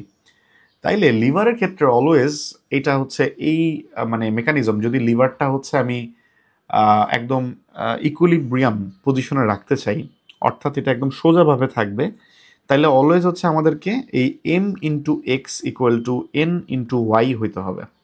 অর্থাৎ এই পাশে যত কেজি আছে এবং এই পাশে যত ডিস্টেন্স, এই দুটার গুণফল এই পাশে যত কেজি আছে এবং এই পাশে যে ডিস্টেন্স, এই দুটার গুণফলের সমান হতে হবে। ঠিক আছে? আচ্ছা, তাহলে মোটামুটি বুঝতে পারছেন। তাহলে এখানে দেখেন যে যদি এরকম কোশ্চেন থাকে, যেমন 4.5 কেজি, এখানে ওজন দেওয়া আছে 4.5 কেজি, আর এখানে ডিস্টেন্স হচ্ছে 10 সেন্টিমিটার, আর এখানের ডিস্টেন্স 7.5 সেন্টিমিটার, তাহলে ওজন কত হবে? তাহলে আমি যেটা বললাম দুটার গুণফল সেম হবে। তাহলে এই যে 4.5 ইন্টু 10, এটা অ্যাকচুয়ালি হচ্ছে 7.5 ইন্টু, যে এখানে যদি এক্স কেজি হয় তাহলে এক্স ইয়া হবে। তাহলে এখান থেকে আপনারা সিম্পলি হচ্ছে এই জিনিসটা ক্যালকুলেট করবেন, যেটা অ্যান্সার হয় সেটাই। ওকে, তাহলে এভাবে আমরা হচ্ছে সলভ করব। ইউজুয়ালি হচ্ছে লিভারের যে প্রবলেমগুলো সাধারণত সহজ, যে আমরা একদম প্লেইনভাবে যদি আমরা দুই পাশে যেটা আছে ডিস্টেন্স এবং মানে ওয়েট যেটা আছে, এই দুটার যে গুণফল এটা দুই পাশে সমান হবে, সো সেখান থেকে আমরা ক্যালকুলেট করে আমরা বের করতে পারবো। আচ্ছা, আরেকটা যেটা আসে সাধারণত এই ধরনের পুলি অথবা হচ্ছে মানে কি বলে, এই পুলিগুলো যদি যে কোনো একদিকে ঘুরে, তাহলে এর সাথে সংযুক্ত পুলি কোন দিকে ঘুরবে, এটা হচ্ছে আপনারা একটু মানে আপনাদেরকে একটু ভিজুয়ালাইজ করতে হবে, একটু চিন্তা করতে হবে। যেমন খেয়াল করেন, এখানে এক্স আছে, এখানে একটা ওয়াই বার আছে, তাহলে এক্স এবং ওয়াই বার সে ডানে অথবা বামে যেতে পারে, এটাও ডানে বা বামে যেতে পারে। ঠিক আছে, ডানে বা এখন মোটামুটি সিম্পলি বোঝা যাচ্ছে ওয়াই যদি বামে যায়, যেমন ওয়াই এ যদি বাম দিকে যায়, তার মানে দেখেন এই ওয়াই এটাকে যদি আপনি আস্তে আস্তে বাম দিকে সরান, এটাকে যদি আপনি বাম দিকে সরান, তাহলে কিন্তু এইটা একদম এইভাবে ঘুরবে, তাই না? এটা কি বুঝতে পারেন কিনা? ঠিক আছে, আমি যদি সহজ কথা এটাকে যদি বাম দিকে ঘুরাই, তাহলে এর সাথে সংযুক্ত আমাদের এখানে যে পুলিটা আছে বা স্ক্রুটা আছে, সেই স্ক্রুটা কিন্তু এইভাবে ঘুরবে, আমি যেভাবে ডিরেকশন দিলাম। ঠিক আছে, আচ্ছা এখন খেয়াল করেন এই স্ক্রুটা যদি এইভাবে ঘুরে, অর্থাৎ এই স্ক্রুটা যদি মানে এভাবে ঘোরা, মানে তো আসলে এইভাবে ঘোরা, তো এইভাবে যদি ঘুরে এটা এর সাথের যে স্ক্রু এটাকে কিন্তু এইভাবে ঘুরাবে, এটাও কিন্তু মোটামুটি আসলে মানে বোঝা যায়। ঠিক আছে, তো দেখেন এটা মানে জাস্ট হচ্ছে আপনি একটু চিন্তা করবেন যে যদি আমি এটাকে স্ক্রুটাকে এভাবে ঘুরাই, তাহলে উপরে যেটা আছে মানে সেটা আসলে কিভাবে ঘুরবে। তাহলে দেখেন সেটা যদি এভাবে ঘুরে উপরেরটা, এবং উপরে যদি ঘুরে তাহলে এই বরাবর যদি যায়, তাহলে এক্স বারটাকেও কিন্তু সে এই দিক বরাবর ঘুরাবে। আমি আরেকবার একটু দেখাই, যে ওয়াই বারটাকে আমি বাম দিকে ঘুরাইলাম, তাহলে এর সাথে কানেক্টেড যে এই যে দাঁতগুলো আছে সে এইভাবে ঘুরবে, অর্থাৎ সে সিম্পলি ক্লকওয়াইজ ঘুরবে। সে যদি ক্লকওয়াইজ ঘুরে, তাহলে এর সাথে সংযুক্ত যে বারটা আছে এটাকে সে অ্যান্টি ক্লকওয়াইজ ঘুরাবে, আর এখানে অ্যান্টি ক্লকওয়াইজ ঘোরা মানে এক্স যে বারটা এটাকে বাম দিকে ঘোরাবে। এটা একটু আপনারা চিন্তা করবেন, যে একটু ভিজুয়ালাইজ করার চেষ্টা করবেন যে আসলে এটা এদিকে ঘুরলে ওটা ওদিকে যাইলে তাহলে কিভাবে হয়, তাহলে দেখবেন আপনারা ইজিলি এটার মধ্যে রিলেট করতে পারবেন। আচ্ছা, দেন হচ্ছে এলোমেলো অক্ষর থেকে মিনিংফুল কোন একটা শব্দ তৈরি করা, যেমন দেওয়া থাকে হচ্ছে র্যাপিস। তো র্যাপিস এগুলো যদি ছোট শব্দ হয়, এগুলো মোটামুটি আসলে বের করাটা অত বেশি মানে কঠিন হয় না। একটু বড় ওয়ার্ড হইলে সাধারণত একটু টাফ হয়ে যায়, বাট স্টিল একটু কিছু শব্দগুলো মানে মাঝের ওয়ার্ড, একটা দুটা ওয়ার্ড বা লেটার, এগুলোকে একটু সামনে আগে পরে নিয়ে আসলে অনেক সময় হচ্ছে এটা মানে দেখবেন যে পেয়ে যাবেন। যেমন র্যাপিস, এটাকে একটু ঘুরে ফিরে লিখলে যে প্যারিস লেখা যায়, মোটামুটি বুঝে যাচ্ছে যে PARIS শুধুমাত্র পি এবং আর কে আসলে ইন্টারচেঞ্জ করেছে। তো এটা হচ্ছে মানে কি পাওয়া যাবে, যেহেতু প্যারিস এটা একটা শহর, তাহলে এটা একটা শহর পাওয়া যাবে। একই রকমভাবে যে দেখেন যে ইউজুয়ালি মাঝে মধ্যে কিছু কঠিন কোশ্চেন আসে, কিছু কঠিন ওয়ার্ড আসে, যেমন দেখে অনেকটা মনে হচ্ছে যে এটার থেকে মনে হয় কোনো একটা ওয়ার্ড হবে, যেমন নোজ এর সাথে একটা জাস্ট পি অ্যাড হয়েছে, এটাকে কি একটু ওদিক ওদিক নিয়ে কিছু বানানো যায় কিনা। আবার নার্বি, আবার হচ্ছে এখানে ডুলামেক্স, আর এখানে হচ্ছে টক্সক্রি। সবচেয়ে মানে অড মনে হচ্ছে যে এটা দিয়ে মনে হয় কোনো কিছু বানানো যাবে না, কিন্তু অথচ যে কর্টেক্স হচ্ছে আমাদের আসলে বহি আবরণ যেটা, সেই কর্টেক্স সেটা হচ্ছে মানবদেহের একটা অঙ্গ হিসেবে আমরা এটাকে কনসিডার করি। সো এটাকে সাজালে কর্টেক্স হবে, কিন্তু আসলে কর্টেক্স কিন্তু খুব যে ফ্যামিলিয়ার ওয়ার্ড বা খুব একটা বেশি ডে টু ডেতে ইউজ হয় এমন কিছু না। মাঝে মধ্যে এটাতে যে এলোমেলো করে সাজানোর ক্ষেত্রে যে ওয়ার্ডগুলো, সাধারণত একটু আনঅর্থোডক্স মানে ইদানিং হচ্ছে আসে। তবে এটা নিয়ে বেশি চিন্তা করবেন না, জাস্ট ওয়ার্ড যেগুলো এলোমেলো আছে এগুলো প্রাথমিকভাবে একবার দেখবেন। যদি দেখেন যে ইনস্ট্যান্টলি আপনারা কিছুক্ষণের মধ্যে মাথায় আসতেছে, তাহলে তো ফাইন, আদারওয়াইজ পরের কোশ্চেনে চলে যাবেন, বেশি সময় নষ্ট করবেন না। আবার ঘুরে যখন আসবেন, ওই যে আপনি ব্রেইনে আপনার একবার যে দেখছেন এগুলো এলোমেলোগুলো, পরের বার আবার চিন্তা করলে দেখবেন এখন আপনি আগেরটা থেকে একটু মানে তুলনামূলক সহজ মনে হবে, বা মনে হবে যে আপনার যদি পরিচিত ওয়ার্ডগুলোর মধ্যে পড়ে আপনি দেখবেন সলভ করতে পারবেন ইজিলি। বাট অনেক ক্ষেত্রে আমি কিন্তু বলে রাখতেছি যে কঠিন যদি ওয়ার্ড থাকে এটাতে বেশি সময় দিতে যাবেন না। বেটার যদি অনেক কঠিন কোশ্চেন থাকে বা একেবারেই বোঝা যাচ্ছে না, সেটা মানে বেটার স্কিপ করা। আচ্ছা, ত্রিভুজ চতুর্ভুজ গণনার ক্ষেত্রে আমি বলবো যে আপনারা ত্রিভুজ বা চতুর্ভুজ এটা একদম সিম্পলি হচ্ছে ম্যানুয়ালি ক্যালকুলেট করবেন। এখানের মধ্যে দেখবেন যে অনেকে অনেক সূত্র ফলো করে, যে এভাবে যদি ছবিটা সাজানো থাকে তাহলে হচ্ছে এন সংখ্যক বাহু থাকলে n² + 2 n²+3 ডিভাইডেড বাই 2 এতগুলো ত্রিভুজ থাকবে। তো এই ধরনের অ্যাভয়েড করবেন, কারণ হচ্ছে সাধারণত সূত্রগুলো খুব জেনারিক বা খুব নর্মাল, মানে জেনারেল ছবিগুলোর জন্য হচ্ছে সূত্রগুলো কাজ করে। কিন্তু যদি একটু ইউনিক ছবি দেয় সেগুলোর ক্ষেত্রে কিন্তু এটা আসলে আর কাজ করে না। তো এই জন্য আমি বলবো যে ওইটার থেকে ওভাবে ক্যালকুলেট করতে পারবেন না, ঠিক আছে? আপনারা হচ্ছে এভাবে ক্যালকুলেট মানে করতে পারবেন না, সেটা হচ্ছে আপনারা ম্যানুয়ালি কাউন্ট করবেন। যেমন আমি বলবো যদি এরকম একটা ত্রিভুজ দেওয়া থাকে, যে আমি দেখতে পাচ্ছি যে এখানে ছবিতে যে ত্রিভুজটা দেওয়া, মাঝে একটা দিয়ে দিছে, এখানে একটা দিছে, এখানে একটা দিছে, তো আপনি সিম্পলি ক্যালকুলেট করবেন যে এই কোণায় এটা হচ্ছে একটা, এই কোণায় এটা হচ্ছে একটা, একটা দুইটা, এভাবে করে এখানে একটা তিনটা, এখানে একটা চারটা, পুরো বড় ত্রিভুজ এটা হচ্ছে পাঁচটা। এরপরে দুইটা দুইটা করে নিয়ে ত্রিভুজ আপনি তৈরি করতে পারবেন। যেমন আপনি এই যে এখানে একটা তৈরি করতে পারবেন। আমরা তো মোট পাঁচটা পাইলাম, মোটামুটি ছোট করে চারটা, একদম বড় একটা, এরপর দুইটা করে নিয়ে এই যে এখানে একটা, আবার দুইটা করে নিয়ে মাঝে দুইটা করে নিয়ে একটা, আবার এখানে মাঝে দুইটা নিয়ে এই পাশে একটা, তাহলে এরকম করে আপনি আরো তিনটা পাবেন।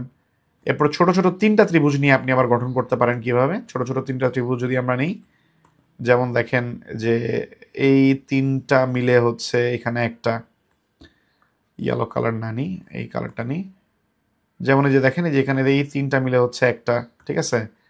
আবার এখানে দেখেন এই তিনটা মিলে কিন্তু একটা, এরকম করে আপনি আরো আরো দুইটা পাবেন। তাহলে 4 1 5 6 7 8 9 10, তাহলে কিন্তু আপনি মোটামুটি দেখবেন যে এখানে ত্রিভুজ কতগুলো আপনি এভাবে ম্যানুয়ালি ক্যালকুলেট করবেন, যে আমরা দেখলাম এখানে 10টা আছে। তো এটার ক্ষেত্রে আমি বলবো যে এখানে আমি যেভাবে ম্যানুয়ালি ক্যালকুলেট করলাম আপনারা হচ্ছে ম্যানুয়ালি ক্যালকুলেট করবেন, দেখবেন যে দুইটা করে ত্রিভুজ, ছোট ত্রিভুজ নিয়ে মোট কয়টা হয়, আবার তিনটা করে ছোট ত্রিভুজ নিয়ে মোট কয়টা হয়, ওভারঅল পুরো ত্রিভুজটা বড় যেটা সেটা নিয়ে কয়টা হয়, এভাবে করে যোগ করলে দেখবেন আপনি ইজিলি পেয়ে যাবেন। এটার জন্য আমি যেটা বলবো, ওই যে সূত্র বইটা অনেক সময় দেওয়া থাকে, বা সোশ্যাল মিডিয়াতে অনেক সময় ঘোরাফেরা করে যে এগুলো নির্ণয়ের অসাধারণ টেকনিক, এগুলো একটু স্কিপ করে না আমার মতে বেটার। কারণ পরীক্ষার হলে যে কোশ্চেন আসবে এবং আপনার যে সূত্রটা যে কোশ্চেনের জন্য পড়বেন আসলে ওটা তেমন একটা মিল থাকে না। আরেকটা যে কোশ্চেন থাকে যেটা হচ্ছে পজিশনিং অ্যান্ড র্যাঙ্কিং, অর্থাৎ কে আগে থেকে কত নাম্বার পজিশনে আছে এবং কার র্যাঙ্ক কত, কে কতটুকু ছোট বড়। যেমন মিম একটি শ্রেণীতে সামনে থেকে নবম এবং পেছন থেকে 36তম, ঠিক আছে? তাহলে সামনে থেকে নবম এবং পেছন থেকে 36তম যদি আমরা এভাবে বলি, তাইলে মনে করেন যে এটা হচ্ছে ফ্রন্ট, তাহলে সামনে থেকে নবম, তাহলে প্রথম থেকে এটা এটা এটা হচ্ছে ফর এক্সাম্পল মিম, তাহলে সে যেহেতু নবম তাহলে তার আগে কয়জন আছে? তার আগে 8 জন আছে, তাই না? আবার পিছন থেকে সে যেহেতু 36তম তাহলে তার পেছনে আসছে হচ্ছে মোট 35 জন। তাহলে বুঝতেই পারছেন, তাহলে মিমের আগে আছে 8 জন এবং মিমের পরে আছে 35 জন এবং মিম নিজে হচ্ছে একজন। তাহলে এভাবে ক্যালকুলেট করতে পারেন, তাহলে হচ্ছে 35 তার পিছনে আছে, 8 তার সামনে আছে এবং মিম হচ্ছে নিজে একজন, ঠিক আছে? তাহলে এভাবে আপনারা যদি যোগ করেন তাহলে হচ্ছে আপনারা ইজিলি আপনারা অ্যান্সারটা পেয়ে যাবেন। তাহলে হচ্ছে আমরা দেখলাম যে আমাদের যদি টোটাল নাম্বারটা আমরা ক্যালকুলেট করি তাহলে টোটাল নাম্বারটা হচ্ছে অনেকটা এরকম হবে, ঠিক আছে?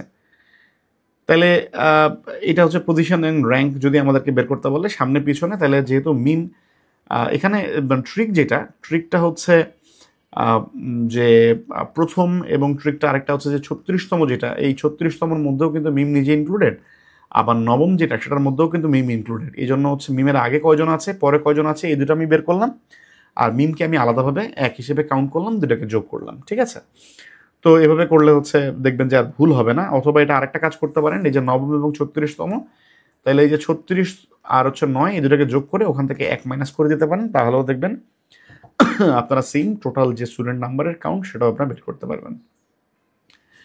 আরেকটা যেটা থাকে অনেক সময় যে বি এর থেকে মনে করেন যে খাটো, এরপর হচ্ছে সি বি এর থেকে লম্বা, ডি ই এর থেকে লম্বা কিন্তু বি এর থেকে খাটো, তাহলে সবচেয়ে খাটো কে, যে অর্থাৎ যে আপেক্ষিক ভাবে কে কার থেকে লম্বা কে কার থেকে খাটো, এই ধরনের কোশ্চেনগুলো থাকে। যেমন আমরা যদি অ্যাড্রেস করতে চাই বি হচ্ছে এ এর থেকে খাটো, তাহলে আমি এখানে এ কে রাখলাম, তাহলে এখানে বি কে রাখলাম, বি হচ্ছে এ থেকে একটু খাটো করে রাখলাম। আবার সি বি এর চেয়ে লম্বা, তাহলে আচ্ছা, তাহলে বি এর থেকে লম্বা, তাহলে এটাকে আমি সি রাখলাম, তাহলে বি এর থেকে যেহেতু লম্বা। ডি হচ্ছে ই এর থেকে লম্বা কিন্তু বি এর চেয়ে খাটো, তাইলে খেয়াল করেন যে বি এর থেকে খাটো হবে, তাহলে এখানে আমরা দিলাম হচ্ছে ই, ডি যেটা এটা হচ্ছে ডি, কিন্তু এই ডিটাকে আবার বলছে সে ই এর থেকে আবার লম্বা, তাহলে ইটা কি, ইটা হচ্ছে আরো ছোট, তাই না? তাহলে ডি হচ্ছে বি এবং ই এর মাঝামাঝি যেহেতু বলেছে, তাহলে ইটা হচ্ছে আরো খাটো হবে, তাহলে খুবই অবভিয়াসলি সবচেয়ে খাটো কে হবে, সবচেয়ে খাটো তাহলে ই হবে। বুঝতে পেরেছেন? সো আমরা কিন্তু যে এখানে পাশাপাশি জাস্ট কে লম্বা কে খাটো জাস্ট কিছু দাগ টেনে আমরা এ বি সি বসায় দিলে দেখবেন যে আপনি ইজিলি বের করে ফেলতে পারবেন। যে প্রথমে আমরা কি করলাম, এ হচ্ছে বি হচ্ছে এর থেকে খাটো, তাহলে বি কে এ পাশে রাখলাম। প্রথমে আমরা যেটা করলাম, আমরা একটু ছোট করে একটু রিক্যাপ করছি, বি কে এখানে রাখলাম, এ কে এখানে রাখলাম, এরপর হচ্ছে সি হচ্ছে আবার বি এর থেকে লম্বা, তাহলে সি কে বি এর থেকে একটু লম্বা করে এই পাশে রাখলাম। দেন বলেছে ডি ই এর থেকে লম্বা কিন্তু বি এর থেকে খাটো, তাহলে ডি হচ্ছে ই এবং বি এর মাঝে, তাহলে যেহেতু বি থেকে খাটো বি থেকে একটু খাটো রাখলাম, আর ই থেকে যেহেতু লম্বা তাহলে ই হচ্ছে একেবারে খাটো একদম সামনের দিকে রাখলাম, তাহলে সবচেয়ে খাটো কে হবে, সবচেয়ে খাটো হচ্ছে ই হবে। তো এই আপেক্ষিক যে পজিশনিং দেখেন, এটার জন্য কিন্তু আসলে কোনো মানে ম্যাথমেটিক্যাল কোনো মানে মানে এটার জন্য এক্সপার্টিস প্রয়োজন হয় না। অনেকে হচ্ছে আমরা মেন্টাল অ্যাবিলিটিটাকে আমরা অনেক অনেক ক্ষেত্রে ম্যাথ মনে করি এবং এটাকে আমরা বেশ মানে আমাদের কাছে মনে হয় যে এটা অনেক কঠিন, এটা মনে হয় আসলে মানে ম্যাথ না পারলে মনে হয় যে এটা আসলে মানে মেন্টাল অ্যাবিলিটি তো ভালো করা সম্ভব না। এটা আসলে ভুল ধারণা। আমি যেটা বললাম মেন্টাল অ্যাবিলিটি হচ্ছে আপনি সায়েন্স ব্যাকগ্রাউন্ড হন অথবা আপনি নন সায়েন্সের ব্যাকগ্রাউন্ডই হন না কেন, মেন্টাল অ্যাবিলিটিকে আপনি আপনার স্ট্রং জোনে রাখতে হবে। কারণ মেন্টাল অ্যাবিলিটি হচ্ছে যে একটু মাথা খাটায় অর্থাৎ একটু কমন সেন্স কাজে লাগিয়ে মানে সহজ কথা এটা হচ্ছে একটু মাথা খাটাইতে হবে।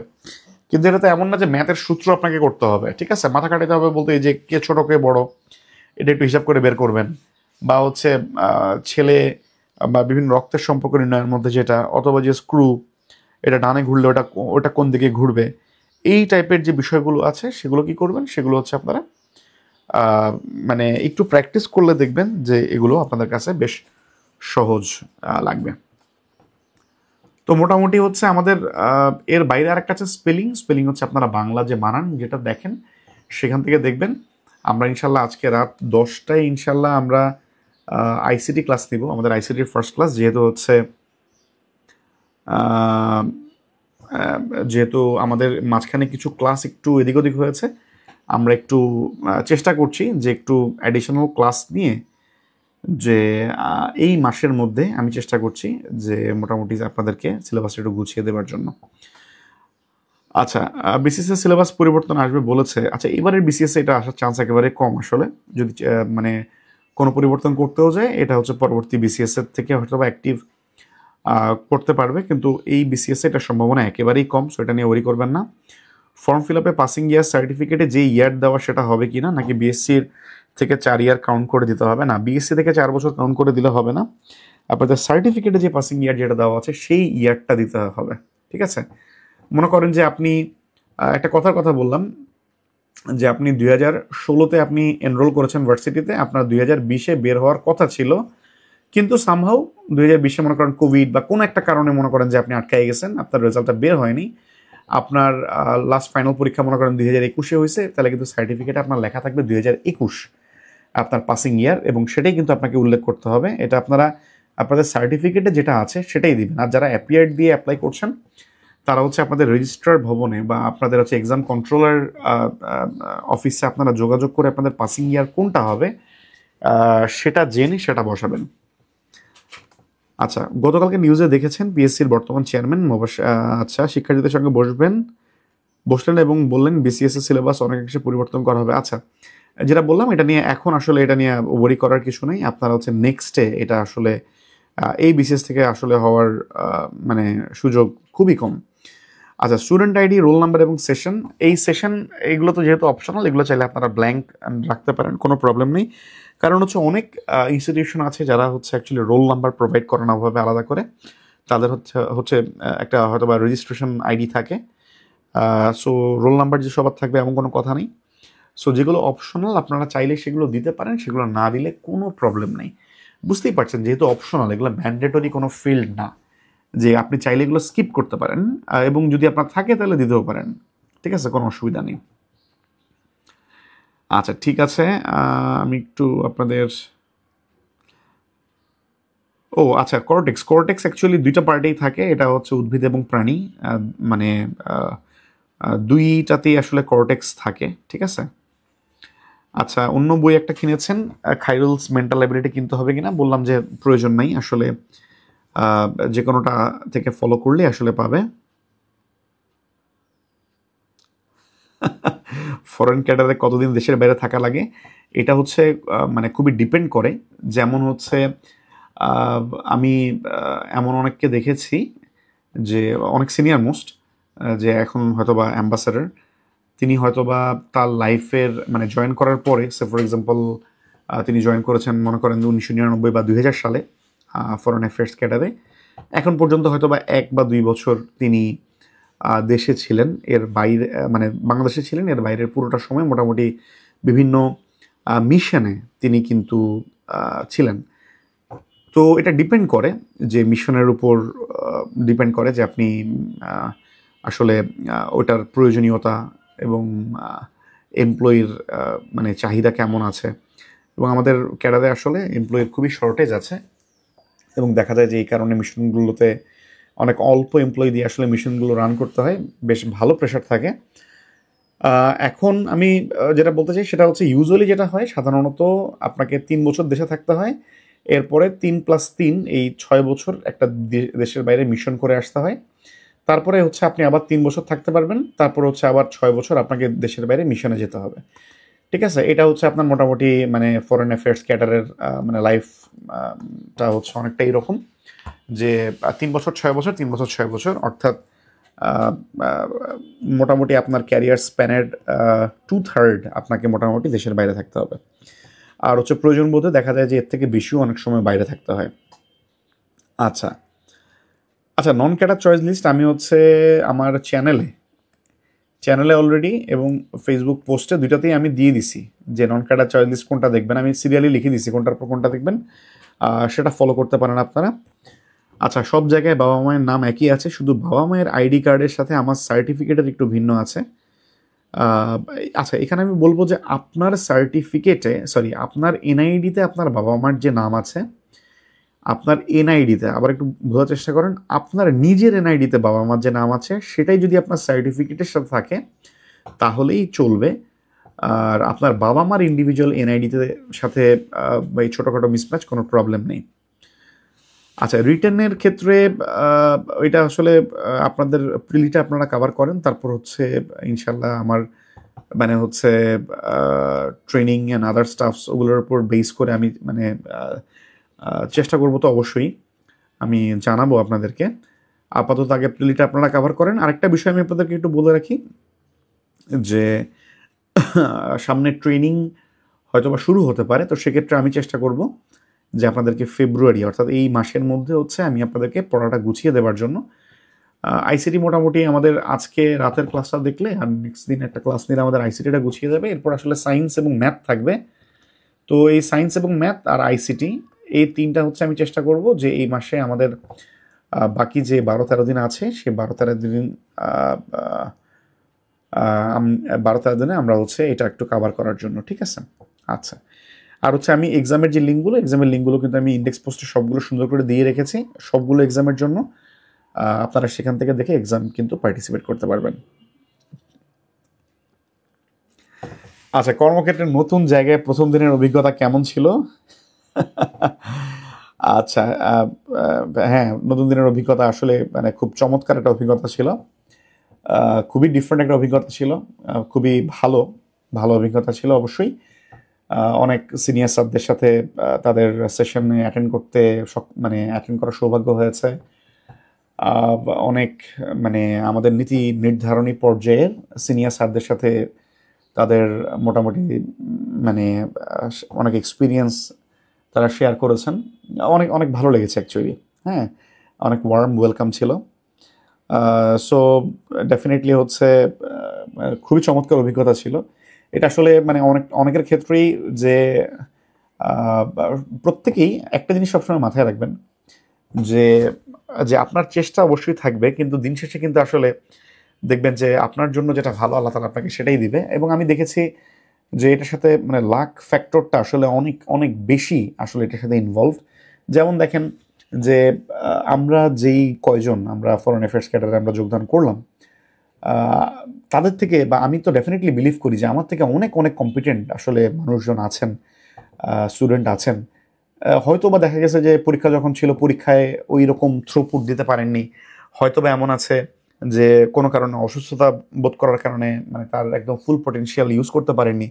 এমন অনেক অনেক ফ্যাক্টর আছে যে ফ্যাক্টরগুলোর কারণে হচ্ছে আপনি দেখবেন যে আপনি নিজে যে অবস্থায় যাবেন সেই অবস্থায় যাওয়ার পিছনে আপনার একা চেষ্টা না, অনেক অনেক ফ্যাক্টর জড়িত, যেগুলোর একটা প্যারামিটার একটু এদিক থেকে ওদিক হলে আপনি কিন্তু দেখা গেছে যে সেখানে হয়তো বা যাওয়া অবশ্যই আর পসিবল হইতো না। তো এই কারণে যে আমার কাছে এই জিনিসটা খুব ভালো লাগছে, আমাদের প্রত্যেক সিনিয়র স্যারই আমাদেরকে এই জিনিসটা মনে করাই দিয়েছেন যে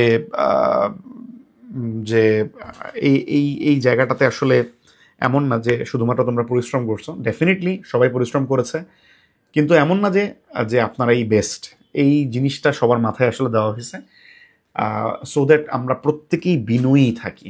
যে এমন মনে করার কোনো কারণ নেই যে অল্পমাত্র কয়েকজন তার মানে হচ্ছে দেশের সেরা ছেলেপেলে, এরকম মনে করার আসলে কোনো ধরনের কোনো কারণ নেই। প্রত্যেকটা ক্যাডারই ইকুয়াল এবং হচ্ছে প্রত্যেকেরই যোগ্যতা আছে। এবং যেটা বললাম যে এক্সাম হল, ঠিক আছে, রিটেন, ভাইভা বোর্ডে কার কাছে পড়ে, সব কিছু অনেক অনেক ফ্যাক্টর আছে, সেগুলো থেকে আসলে অনেক পারমিটেশন কম্বিনেশনের মাধ্যমে হচ্ছে মানে যে যার ডিজায়ার্ড ক্যাডারটা পায়। তো ডেফিনেটলি ফার্স্ট ডে অনেক বেশি মানে চমৎকার ছিল। আচ্ছা, আমি একটু করি।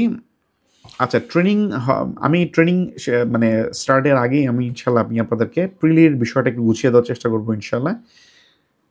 আচ্ছা, ট্রেনিং।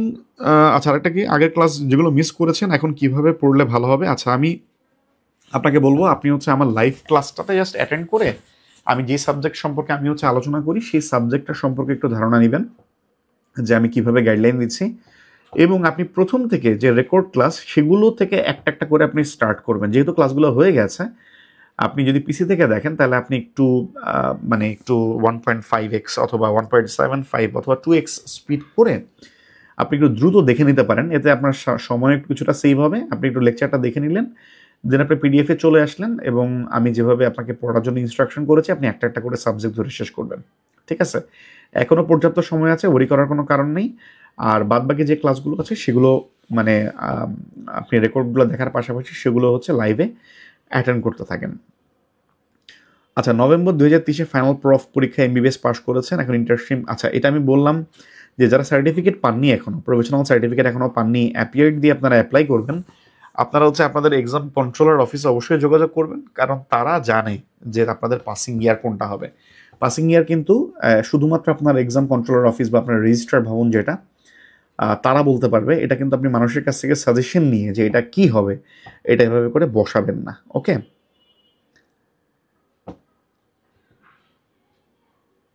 আচ্ছা, ফার্স্ট টাইমে একটা বই শেষ করা বলতে হচ্ছে পুরোপুরি মাথায় রেখে দেন অন্য বইয়ে যেতে হবে, নাকি নর্মালি শেষ করে দেন পরে?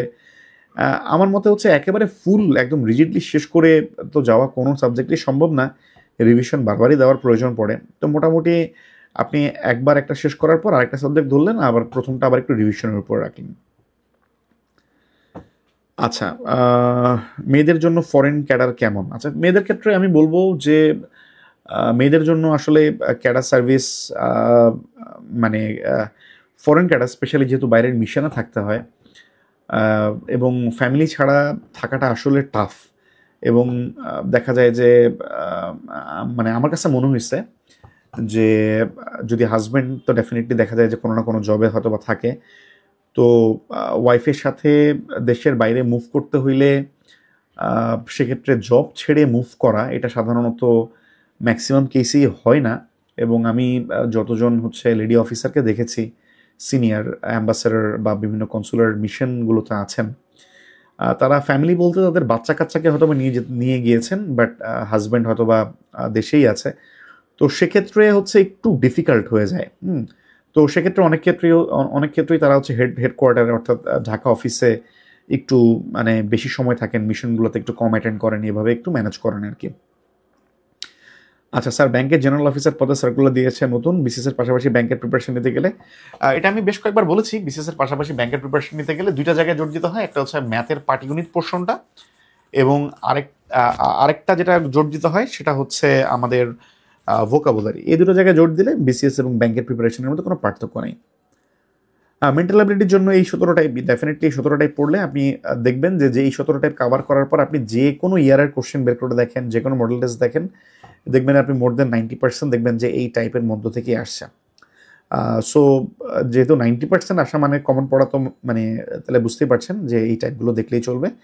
সো এগুলো অ্যাকচুয়ালি প্রিভিয়াস যে কোশ্চেনগুলো সেগুলো অ্যানালাইজ করে আসলে বের করা যে কোন টাইপগুলো সবচেয়ে বেশি গুরুত্বপূর্ণ, কোনগুলো আসলে বারবার আসে এবং কোনগুলো পড়লে আসলে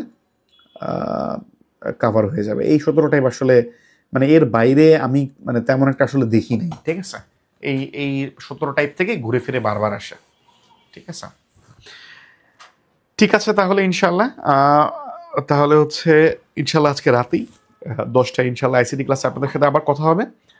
আজকে যেহেতু জুম্মার দিন আর বেশি দীর্ঘায়িত করছি না, আপাতত এখন আজকের ক্লাসটা, সকালের ক্লাসটা এতটুকুই রাখছি।